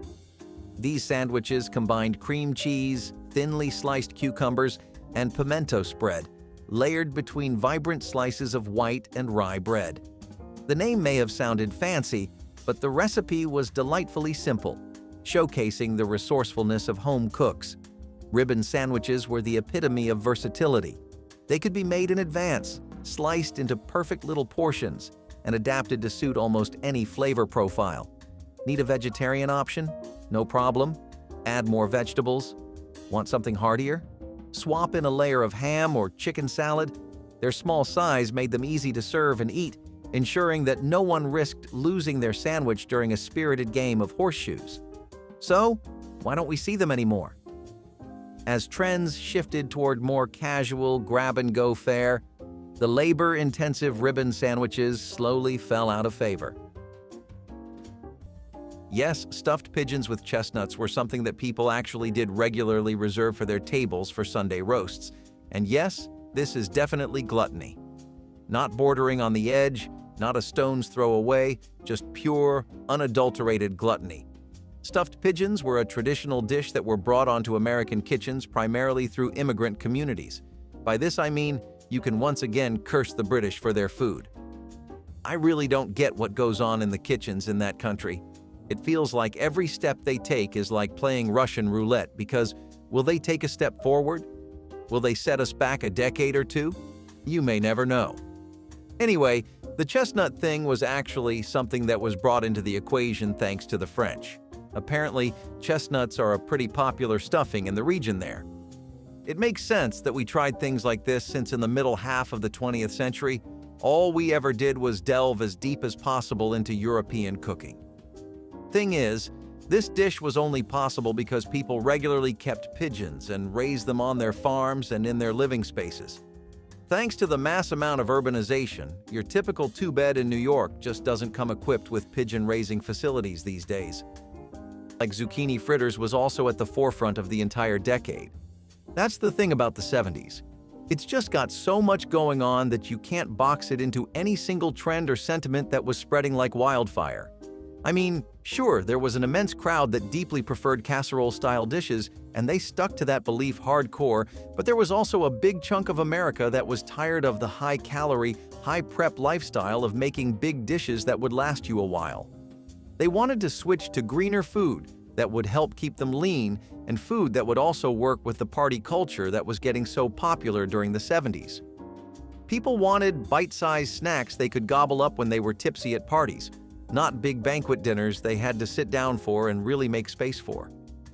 Lots of people were treating eating as an excuse to socialize and go out, instead of finding genuine new food or eating for sustenance like in the first half of the 20th century. Number 18. Peanut butter on saltines. A jar of peanut butter, a sleeve of saltines, a knife, or the back of a spoon. In 1965, a jar of Skippy peanut butter cost 79 cents. A box of saltines cost 23 cents. Together, they provided a week's worth of after-school snacks for under $1, which made them the reliable default in households from rural Ohio to the farms of western Kansas. The cracker had to be firm enough to hold the peanut butter without snapping, and if 3 saltines were stacked, they could be carried in one hand without losing any. If you grew up eating these, you probably still make them today without ever thinking to call it anything but a snack. No plate needed, no preparation beyond opening 2 packages, a box of crackers on the table, and a jar of peanut butter beside it. That was your whole afternoon after school. Number 21. Chicken a la king in pastry shells. Diced cooked chicken folded into a sherry cream sauce with mushrooms, pimientos, and green peas ladled into a Pepperidge Farm puff pastry shell that you pulled out of the freezer that morning. It was the dish a hostess made when the boss came over. It was also what showed up at every wedding reception, club dinner, and junior league luncheon between 1955 and 1969. The writer Calvin Trillin once wondered in print where it had gone, because for 2 decades it was everywhere. Convenience killed it. By the 1980s, the pastry shells were hard to find and the sherry felt fussy. The recipe sits in 70-year-old binders, splashed and yellowed, waiting for a hostess who is not coming back. You will not find it on a restaurant menu in any major city. You will find it tucked inside a church cookbook from Indianapolis printed in 1968. Mock turkey loaf was the centerpiece that saved Thanksgiving when whole birds cost too much for struggling families. Ground beef mixed with breadcrumbs, onions, celery, and poultry seasoning was shaped into a loaf that looked remarkably like sliced turkey when carved. The mixture was packed into bread pans, baked until golden, and served with gravy. The result was surprisingly convincing, with breadcrumbs creating texture that mimicked turkey while sage gave holiday flavor. Mothers prepared these loaves the night before, allowing them to chill for easier slicing. Children couldn't tell the difference when smothered in gravy, and adults appreciated stretching 2 pounds of beef into meals feeding 8 people. The loaf represented dignity during hardship, allowing families to gather around something resembling celebration. Cookbooks from 1963 featured multiple versions. Macaroni and cheese with breadcrumb topping was one of the most comforting and affordable dishes mothers leaned on during 1960s Christmas gatherings. Elbow macaroni was cheap. Cheese could be stretched by using evaporated milk or processed slices, and the breadcrumbs on top came from leftover crusts saved throughout the year. The sauce was simple but beloved, bubbling and thick, coating every piece of pasta with a creamy richness that tasted far more expensive than it was. The breadcrumb topping baked into a golden crust that crackled slightly when the spoon broke through. Kids adored the contrast. The crispy top and the soft, warm macaroni underneath, served alongside meat, vegetables, or other casseroles, it made the entire meal feel more filling and festive. For many families, it became the unspoken centerpiece, the dish that brought everyone back for seconds. Macaroni and cheese with breadcrumb topping was Christmas comfort in its purest form. Tomato custard casserole turned 2 everyday items, canned tomatoes and eggs, into a richly flavored dinner that captured the resourcefulness of the 1960s. The eggs were whisked with milk and a pinch of sugar before being poured over chopped tomatoes and breadcrumbs, then baked until the custard set and the top turned slightly caramelized. This casserole provided protein, vitamins, and comfort all in one dish without requiring expensive meats or elaborate preparation. Many families served it with buttered toast or a simple green salad, letting the natural acidity of the tomatoes balance the creamy custard. The recipe became a reliable weeknight option because it used inexpensive pantry staples that were always on hand. Its smooth texture and gentle sweetness made it appealing to children, while adults appreciated the subtle complexity that developed as the tomatoes baked. This unassuming casserole is a testament to how mid-century cooks could transform basic ingredients into something hearty, nourishing, and surprisingly elegant with little more than patience and a hot oven. The California dip was born sometime in the early 1950s when an anonymous home cook in California tore open a packet of Lipton's dehydrated onion soup mix and stirred it into sour cream. Lipton discovered the recipe was spreading on its own and began printing it on every box by 1958, calling it the California dip in ads that doubled as recipe cards. Within 2 years, it was at every suburban party and baby shower in the country. What made it a specifically 60s object wasn't the dip itself, but the confidence of how it was served, in the good china bowl, with chips fanned around it, because it didn't need dressing up. She always made it the morning before, covered in foil in the icebox, pulled it out an hour early because cold sour cream ran too thin. That timing was never written anywhere. You learned it by watching. It still tastes different when you don't know that part. Pigs in a blanket were pure happiness wrapped in crescent dough. Little cocktail sausages tucked into golden pastry, brushed with butter, baked until puffed and warm. No appetizer vanished faster. People hovered near the oven just to grab them fresh off the tray. You could hear the laughter and smell the nostalgia before they even reached the table. They were the snack that broke down barriers, eaten by everyone from kids in footy pajamas to grandparents sipping eggnog. The texture was soft yet crisp, the taste salty, buttery, and deeply comforting. Each one disappeared in 2 bites, followed by that inevitable reach for another. You could dip them in mustard, ketchup, or nothing at all. They were perfect either way. In a decade obsessed with convenience and joy, Pigs in a Blanket delivered both. They were bite-sized celebration, proof that the simplest things are sometimes the most unforgettable. Number 22, macaroni and stewed tomatoes. This is the one that disappeared the day the interstate bypassed Main Street. It was about as plain as a blue plate special ever got, just boiled macaroni stirred into canned tomatoes, maybe a knob of butter and a little sugar to round it out. It came up through the Depression because it cost almost nothing, and small-town diners kept ladling it out for decades because regulars asked for it by name. It was a dish for the kind of place where the cook knew your order before you sat down. Then the new highway came through, and the cars stopped pulling off at the old downtown stretch. The travelers who would have wandered in for a cheap plate now blew past on the bypass toward the chains near the on-ramp. Those little counters could not survive on locals alone, and one by one, they shuttered. The macaroni went dark with them, a humble plate that needed a slow road and a steady door to stay alive. You will not find it on a menu now. Ribbon candy was the crown jewel of every Christmas candy dish. Those impossibly thin strips of sugar pulled and folded into delicate waves that shimmered like stained glass. Making it required heating sugar syrup to precisely 300 degrees, then working quickly on marble slabs as the candy cooled just enough to handle. Skilled candy makers would stretch and fold the hot sugar, creating those signature ripples while incorporating festive colors of red, green, and white. The finished ribbons were fragile and beautiful, breaking with a satisfying snap that released bursts of peppermint or wintergreen. During the 1960s and 70s, specialty candy shops in every small town produced ribbon candy by hand, filling storefronts with dazzling displays. Families purchased pounds of it, arranging delicate pieces in crystal dishes that sat on coffee tables throughout the season. The skill required to make ribbon candy has nearly vanished, and today's mass-produced versions lack the ethereal thinness that made handmade ribbon candy special. Sardine whips were a dish that had the texture of a mousse but the taste of canned sardines.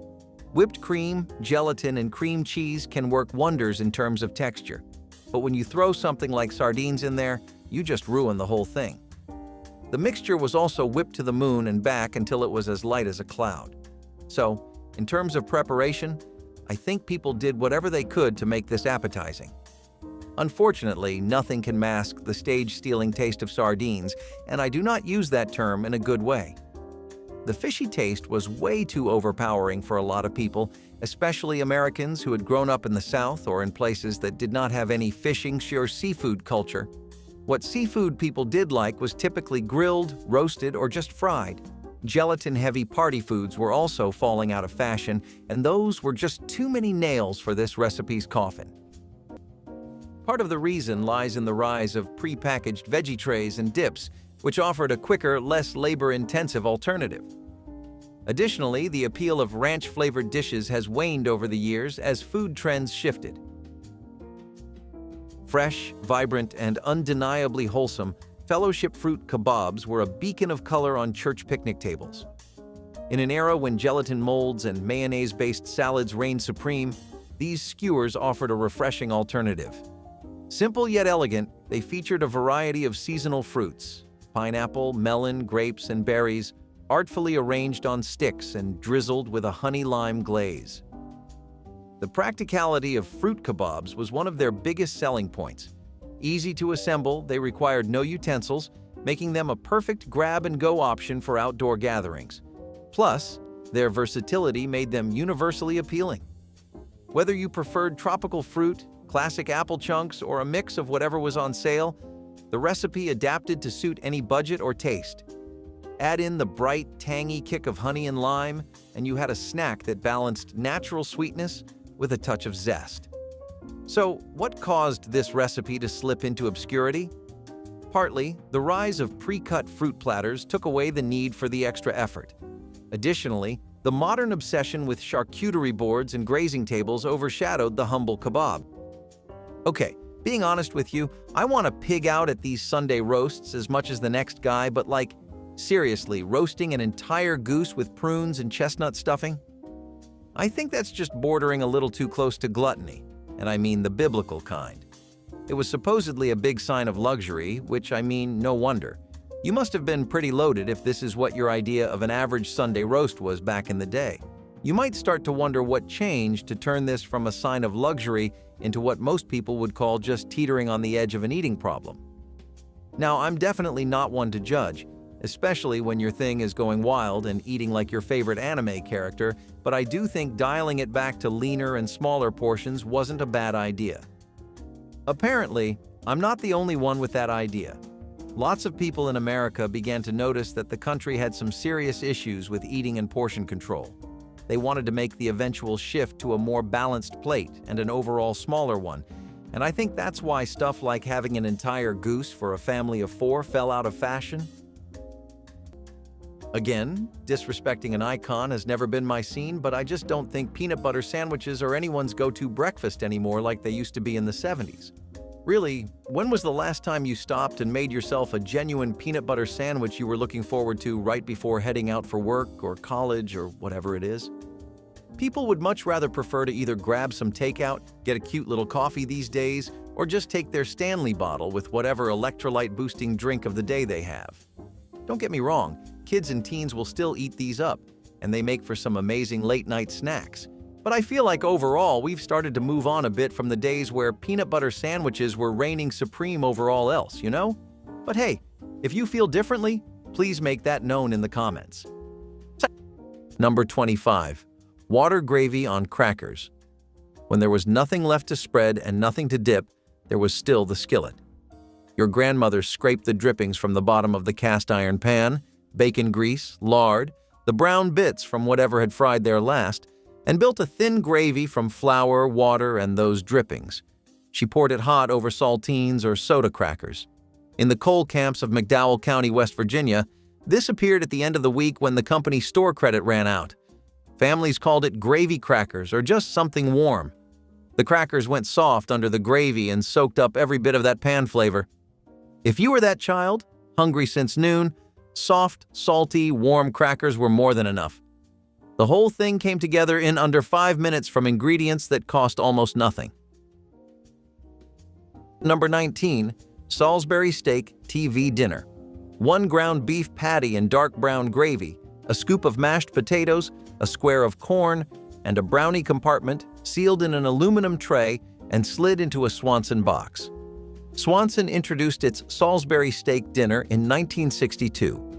By the middle of the decade, frozen TV dinners were on the menu in millions of American homes once or twice a week, eaten on metal trays in front of Bonanza or The Ed Sullivan Show.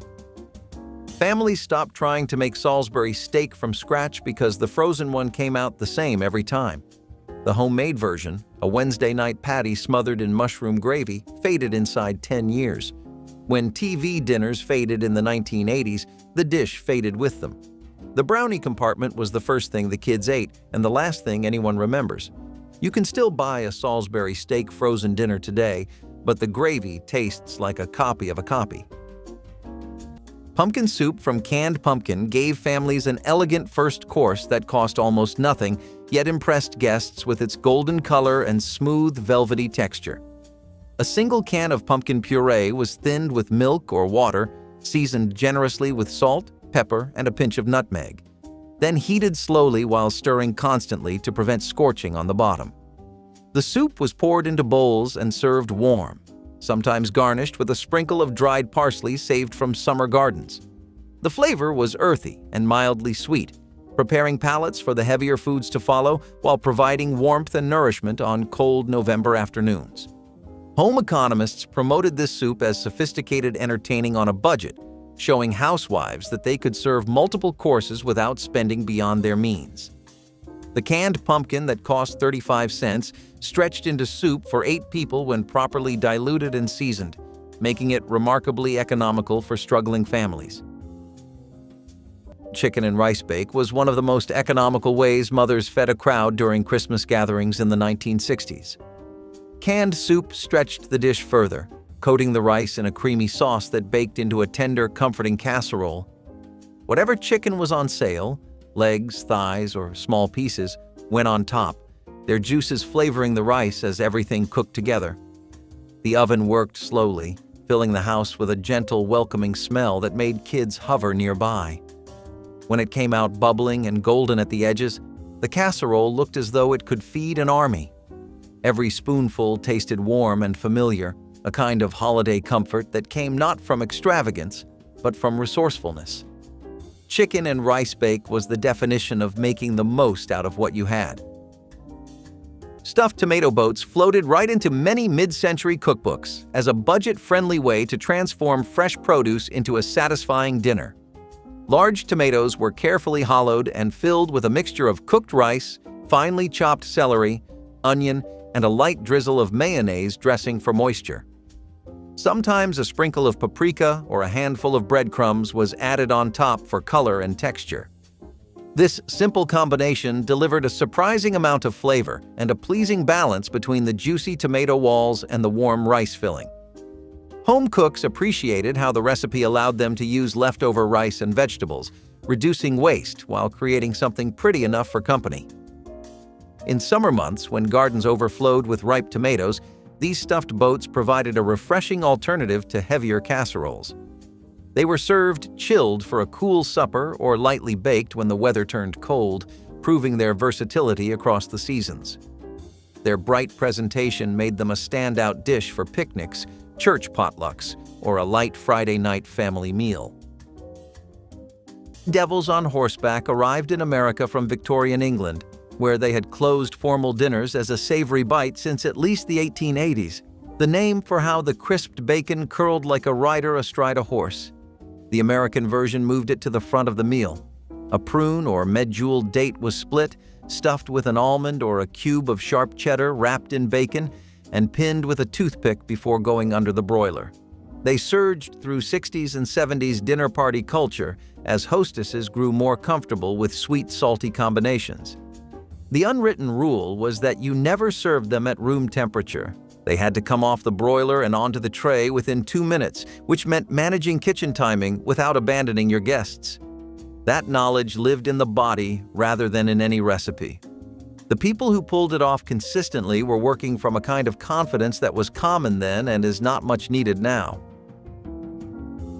Ham and cheese pinwheels were a host's best friend, rolled, sliced, and ready before guests even arrived. Thin deli ham wrapped around a spread of cream cheese, sometimes with green onions or pickles for bite, all cut into perfect spirals that looked fancier than they were. They sat on platters like edible ornaments, pink and white with swirls of nostalgia. The taste was familiar, simple, and addictive, a mix of salty, creamy, and cool. They fit the 1980s ideal of effortless elegance, the kind of dish that impressed without stress. Moms made them by the dozens, sealing each roll tight in plastic wrap before chilling them overnight to slice the next morning. They appeared at every gathering, from office potlucks to living room parties, always vanishing first. Pinwheels were proof that simplicity could still sparkle under holiday lights. In a decade of abundance, they were the perfect bite of comfort, balanced, nostalgic, and endlessly satisfying. Number 17. Grasshopper pie. If the dessert case had a slice of something pale mint green behind the glass, this was it. It borrowed everything from the grasshopper cocktail that swept through after the war. White crème de cacao and crème de menthe whipped into cream and set into a chocolate cookie crust. The color alone sold it, that soft green nobody else on the menu could match. It was cool and minty and a little grown up, the dessert you ordered to feel fancy at the end of a roadside meal. Diners loved it because it took no baking, just chilling, so a busy kitchen could keep slices ready in the cooler all day. For a stretch in the 1960s, it was everywhere. The height of dinner party sophistication served right off the highway.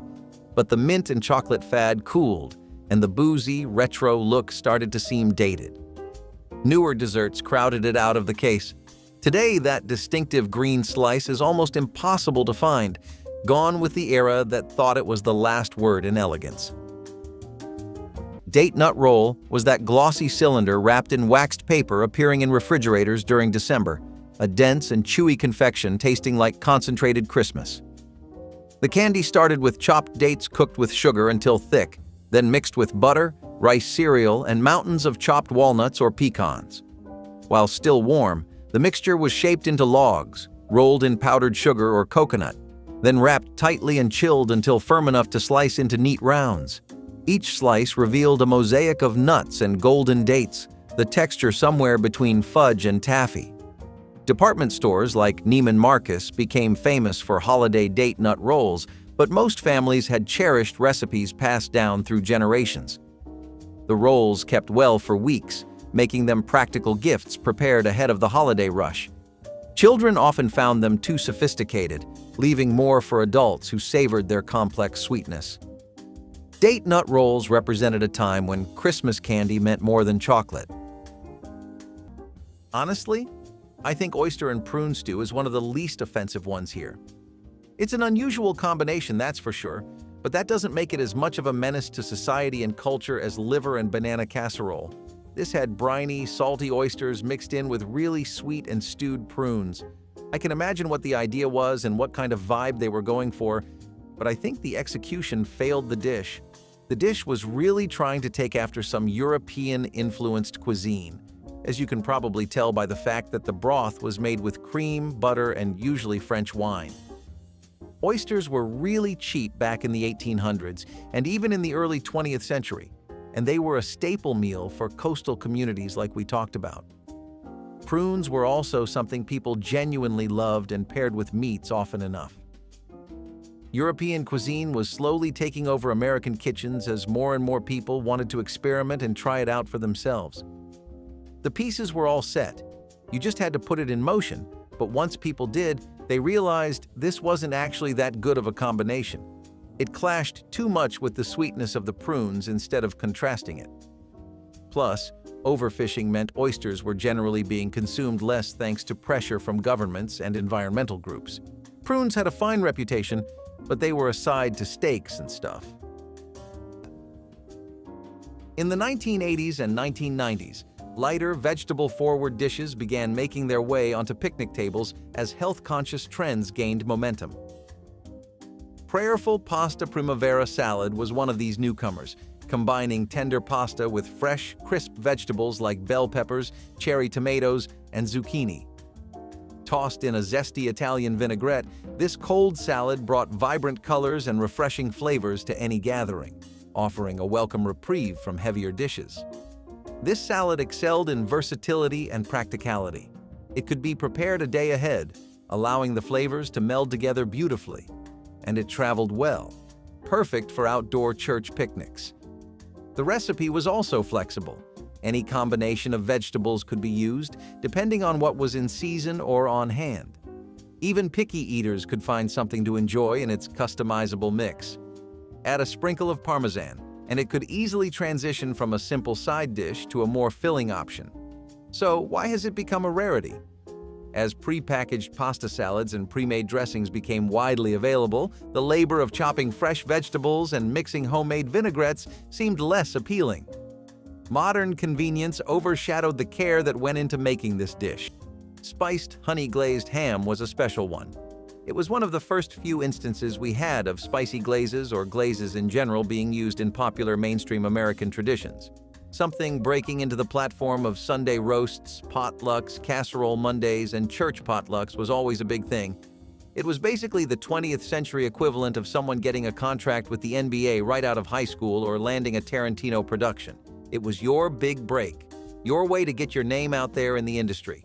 Dishes like these were some of the first things in the world that ever popularized honey glazes, which were really just a European concept for the most part until they became as big as they are now in America. Also, people just got tired of having the same old ham they were always used to. You need to switch things up, man. Keep it interesting. Take yourself out to a dinner you really like, and ham just isn't it. I mean, for breakfast, comfort food days, and intense cravings? I'm right there with you, but there's no sense in sticking to tradition so much you ignore the good ideas out there, right?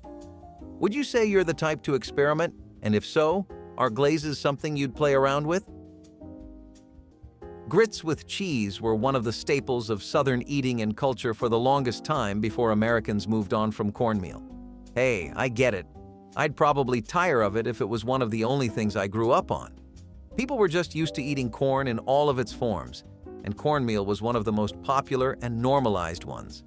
As a result, cornmeal grits were common in most homes. Breakfast, lunch, or dinner, it really didn't matter.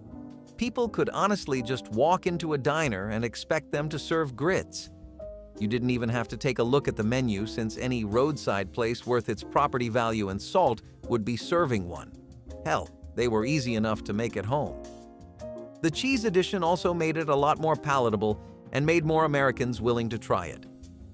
As far as Southern staples go, this one gets some use still, but only by old heads who remember the days of when you would have this for comfort food instead of a Big Mac and extra large fries. Number 20. Lard and sugar bread. An open-faced slice of white bread spread with rendered lard and sprinkled with sugar. If you grew up in farm communities across Iowa, Illinois, and the hill country of Arkansas, this was the dessert that appeared when there was no dessert. The lard was always in the house because families kept their own hogs or bought it in 5-pound cans. Sugar cost about 8 cents a pound in 1965. Spread thin on lard-coated bread, a teaspoon of sugar went far and tasted richer than it had any right to. The lard kept the sugar from sliding off and melted slightly against the warmth of a hand. Historian Richard Willis recalled eating these on a Depression-era farm in Iowa, but the tradition carried well into the 1960s in households where the lard bucket never left the stovetop. Bread, fat, sugar. Your mother and grandmother both knew that was enough to get a child from 3 in the afternoon to supper time without complaint. Number 17. Glazed ham loaf with pineapple. A 2-pound loaf made from ground cured ham mixed with ground pork, bound with breadcrumbs and an egg, baked in a ring mold, crowned with Dole pineapple rings and brown sugar that caramelized in the last 20 minutes. Pennsylvania Dutch country invented it. Church suppers from York to Lancaster served it on long tables every other Sunday. Through the 1960s, butchers ground their ham trimmings into loaves wrapped in white paper and labeled by hand for housewives to take home for about $1 a pound. By 1985, most butcher counters had been replaced by plastic-wrapped meat in the cold case. The ham loaf went with them. The pineapple ring still shows up on the occasional Easter ham, but it is a ghost of a ghost. You will not find a butcher who grinds his own ham loaf mix in any chain grocery store today. Cranberry fluff stretched expensive fresh cranberries into a colorful dessert salad that fed crowds while costing only pennies per serving for 1960s Thanksgiving celebrations. A small package of fresh cranberries was ground through a hand-crank meat grinder along with one whole orange peel and all, creating a tart, chunky mixture that was both bright and flavorful. This base was sweetened generously with sugar and mixed thoroughly with miniature marshmallows that had been purchased on sale after Halloween, along with whatever canned fruit happened to be cheapest at the grocery store that week. The mixture was folded together gently and chilled overnight in the refrigerator, allowing the flavors to meld together while the marshmallows softened into the cranberry mixture, creating a fluffy, cloud-like texture. The result was sweet, tart, and fluffy all at once, with little bursts of fruit throughout and enough vibrant color to make it look festive and special on holiday tables. Holiday green bean bake, long before it became a cliché, was one of the most reliable sides mothers made during 1960s Christmas dinners. Canned green beans were cheap and always on hand, and cream soup added richness without requiring costly ingredients. Mothers stirred everything together, adding pepper and sometimes a little grated cheese or fried onions if the pantry allowed. As it baked, the casserole thickened and bubbled, filling the house with a warm, savory smell that made the meal feel bigger than it was. Kids enjoyed it because every bite was creamy and tender, with just enough texture to keep it interesting. It sat on Christmas tables proudly, not because it was fancy, but because it was dependable, filling, and comforting. Holiday green bean bake was the quiet hero of the feast, long before it appeared in every magazine and cookbook in the decades that followed. Green bean croquettes brought new life to leftover vegetables, turning them into crispy patties that satisfied even the pickiest eaters. Cooked green beans were mashed with breadcrumbs, a beaten egg, and a sprinkle of herbs, then shaped into small rounds and pan-fried until golden on the outside and soft within. This dish allowed thrifty homemakers to stretch a handful of beans into a full meal, pairing perfectly with a dollop of ketchup or a simple white sauce. Children loved the crunch, and parents appreciated the low cost and quick preparation time. Green bean croquettes also demonstrated the growing influence of European cooking techniques in American kitchens, where frying and breadcrumb coatings were becoming increasingly popular. Served alongside a salad or a scoop of mashed potatoes, they brought variety and texture to the dinner table without adding strain to the grocery budget. Their lasting charm lies in the way they prove that even the simplest leftovers can be turned into something special when treated with care and creativity. Butter-baked saltine crackers are one of those things that sound too simple until you eat one, at which point the conversation stops. The origin is specific. In 1972, sous chef Roderick Moon at the Capital City Club in Atlanta, Georgia, ran out of oyster crackers and improvised by tossing saltines with melted butter. Guests ate them faster than anything else on the table, and the recipe spread through Southern entertaining for 2 decades. The method was nearly nothing. Saltines in a single layer, brushed with clarified butter seasoned with garlic and dill, baked low and slow at around 250 degrees until golden and shattering in a way that a raw saltine never does. The heat drove the butter through every layer, turning mild saltiness into something deeply savory, a transformation that cost almost nothing. They appeared in bread baskets and on cocktail tables through the 1970s and 80s, then quietly stopped as the patience for small, careful alchemy went out of fashion. Jell-O molds with fruit suspended inside were edible art, shimmering in every color imaginable. They jiggled proudly from crystal bowls or ring molds, the crown jewel of every 1980s Christmas buffet. Cherries, mandarin oranges, or even canned pineapple slices floated like tiny ornaments inside. No holiday was complete without one, bright, wobbly, and full of personality. The first slice always drew gasps, the gelatin parting perfectly to reveal its jeweled treasures. It was the era's definition of beauty in food: fun, futuristic, and perfectly impractical. Children stared in awe, adults smiled with nostalgia, and every spoonful tasted like the sweetness of celebration. Sometimes it was made with whipped topping folded in for extra fluff, or layered by hand in stripes of green, red, and gold. No one called it refined, but everyone called it festive. Jell-O molds weren't just dessert. They were sculpture, history, and a little taste of magic on every holiday plate. Number 12. Spumoni. If the dessert case held a fan of 3 colors layered together, that brick of Italian ice cream was the most elegant thing on a 2-lane road. It came up out of Italy in the late 1800s, and Italian-American supper clubs and diners adopted it because it looked like money and cost the kitchen almost nothing to keep frozen. 3 flavors got pressed into one mold, usually chocolate and pistachio and cherry, with candied fruit and chopped nuts worked through the layers. A counterman sliced it clean so every wedge showed all 3 stripes, and for a regular ending, a roadside meal, it felt downright continental. But Spumoni asked for a real mold and a steady freezer, and the plain scoop of vanilla was faster and cheaper to serve.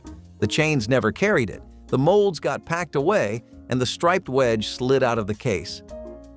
Today, most folks order gelato and have no idea its old American cousin ever sat behind the diner glass. Pfeffernüsse were those small, round German spice cookies appearing in tins throughout December, their name meaning pepper nuts despite containing no actual nuts.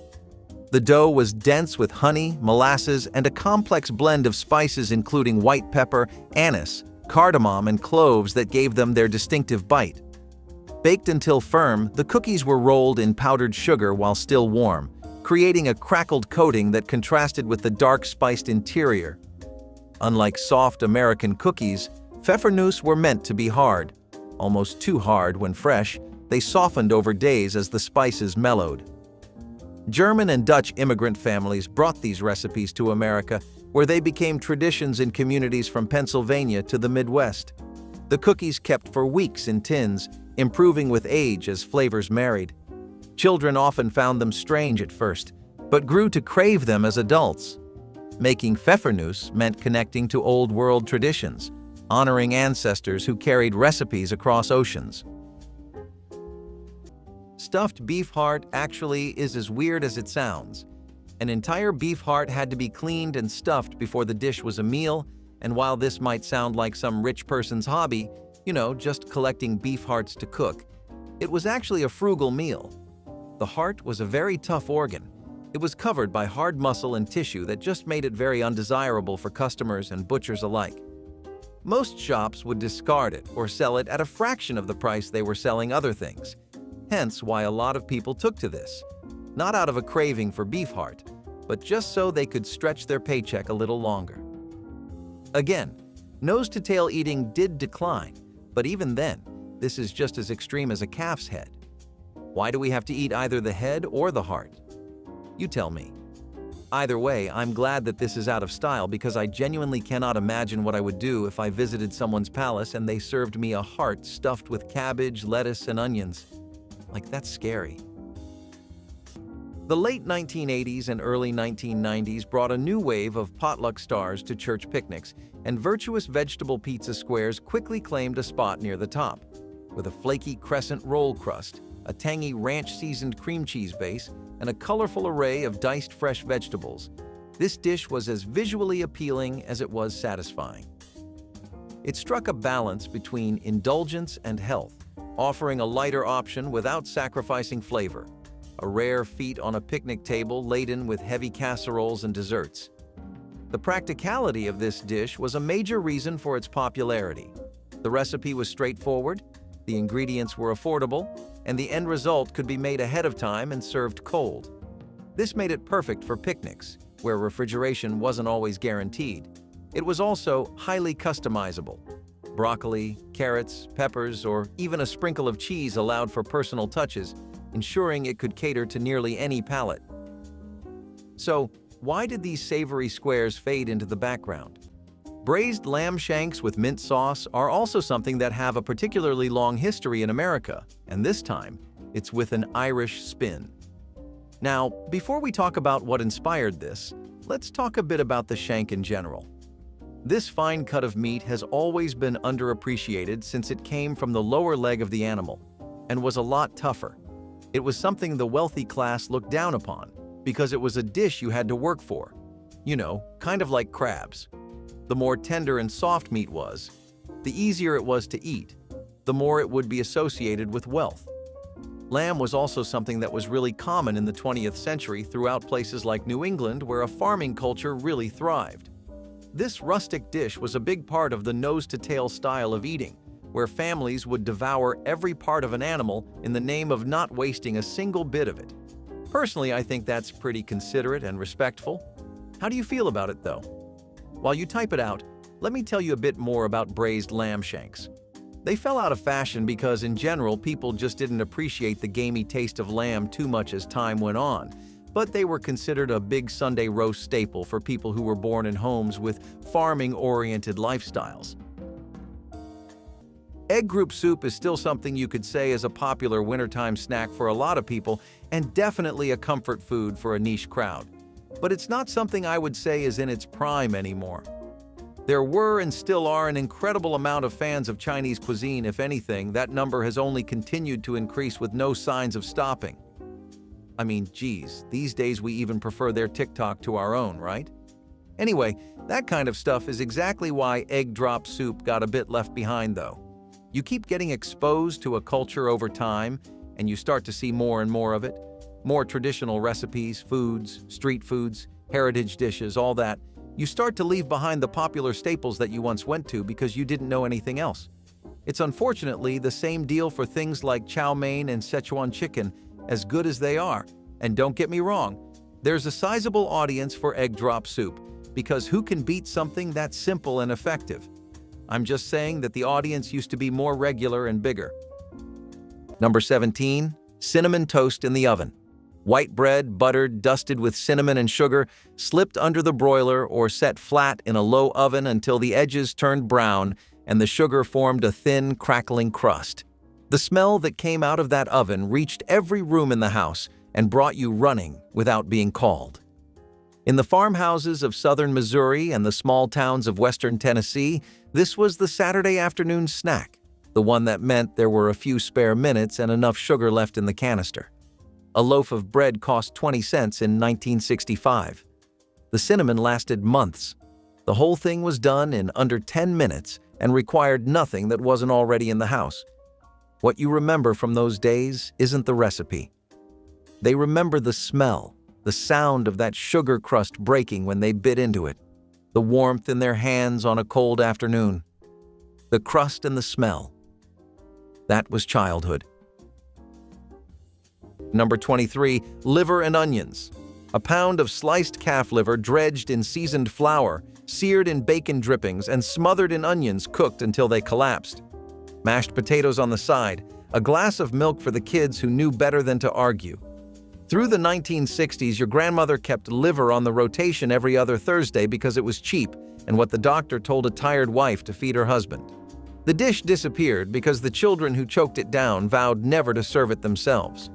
By 1985, most butchers had stopped carrying it in the front case. What most people miss about Thursday liver is how completely a weeknight staple could vanish in 20 years. One generation ate it without question. The next refused to even smell it. Biscuit rolls replaced expensive yeast rolls on Thanksgiving tables, using quick biscuit dough shaped into elegant crescents that looked festive and special despite costing almost nothing to prepare. Flour, baking powder, salt, and lard were cut together with a pastry blender until the mixture resembled coarse crumbs. Then just enough milk was added to form soft dough that could be rolled out thin on floured kitchen counters. The dough was cut carefully into triangles, rolled up tightly from the wide end toward the point, and curved gently into crescent shapes before being placed on baking sheets and baked until golden brown and puffed. The rolls emerged from the oven hot and flaky, their buttery layers pulling apart easily when broken open at the table, steam rising from the soft interior. Families brushed them immediately with melted margarine while still warm, creating an attractive shine and adding richness that made them look more expensive than they actually were. Cranberry gelatin mold was the sparkling centerpiece of many budget Christmas tables, adding color and festivity without costing more than a few coins. Mothers mixed gelatin with canned cranberry sauce, sometimes adding fruit cocktail or diced oranges to stretch it further. The mixture was poured into molds that sat in the refrigerator overnight, gradually firming into a jiggling dessert that children found endlessly fascinating. When unmolded onto a plate, it gleamed like something far fancier than its ingredients. The tartness balanced the holiday sweetness on the table, and the bright color made even the simplest spread feel more celebratory. Kids loved its wobble, its shine, and the way it melted on the tongue. Cranberry gelatin mold was proof that presentation alone could make a meal feel grand. Celery and cheese soufflé brought elegance to an inexpensive vegetable that most people considered only a snack or soup ingredient. Finely chopped celery was sautéed with a bit of butter and folded into a fluffy base of beaten eggs and grated cheese before being baked until the top rose and browned. Despite its sophisticated appearance, the ingredients were simple and affordable, making it a popular choice for dinner parties on a budget. The soufflé delivered a gentle crunch from the celery against the airy texture of the eggs, surprising guests who expected something plain. Because the recipe relied on pantry staples like milk, eggs, and a small amount of cheese, it fit perfectly into the frugal cooking philosophy of the time. Home cooks loved that it felt fancy without requiring costly ingredients or specialized equipment. Served with a crisp salad or a slice of toasted bread, this dish turned an ordinary evening into a special occasion and demonstrated how a humble vegetable could take center stage in a memorable meal. Salmon mousse in a fish mold was the centerpiece that announced the host's ambitions before a single bite was taken. The mousse was Depression-era practicality, canned salmon beaten smooth with cream cheese, mayonnaise, lemon juice, and unflavored gelatin dissolved in warm water, poured into a fish-shaped metal mold, and chilled until firm. In the 60s, the presentation did all the work. Unmolded onto a bed of watercress, a green olive placed as the eye, cucumber slices arranged as scales along the back, crackers fanned around the perimeter. Food Network's archivists have noted that nearly every American cookbook from this era included a photograph of salmon mousse in fish form. It became the decade's defining image of home entertaining ambition. The Silver Palette Cookbook of 1979 gave it one final moment before irony caught up with it entirely. The molds went into the backs of cabinets. She kept hers wrapped in a dish towel, and when her kitchen was cleared out, nobody recognized what it was for. Here are 60 forgotten picnic dishes from the 1960s that are too good to forget. 60 picnic dishes from a time when the food was simple, the table was a blanket on the grass, and nobody had to be asked what to bring. If any of these brought back a summer afternoon you had forgotten about, or the taste of something a person you loved used to make, leave it in the comments. The people watching right now will know exactly what you mean. If you want more of the food that built this country, one covered dish at a time, hit subscribe. Until next time, eat well.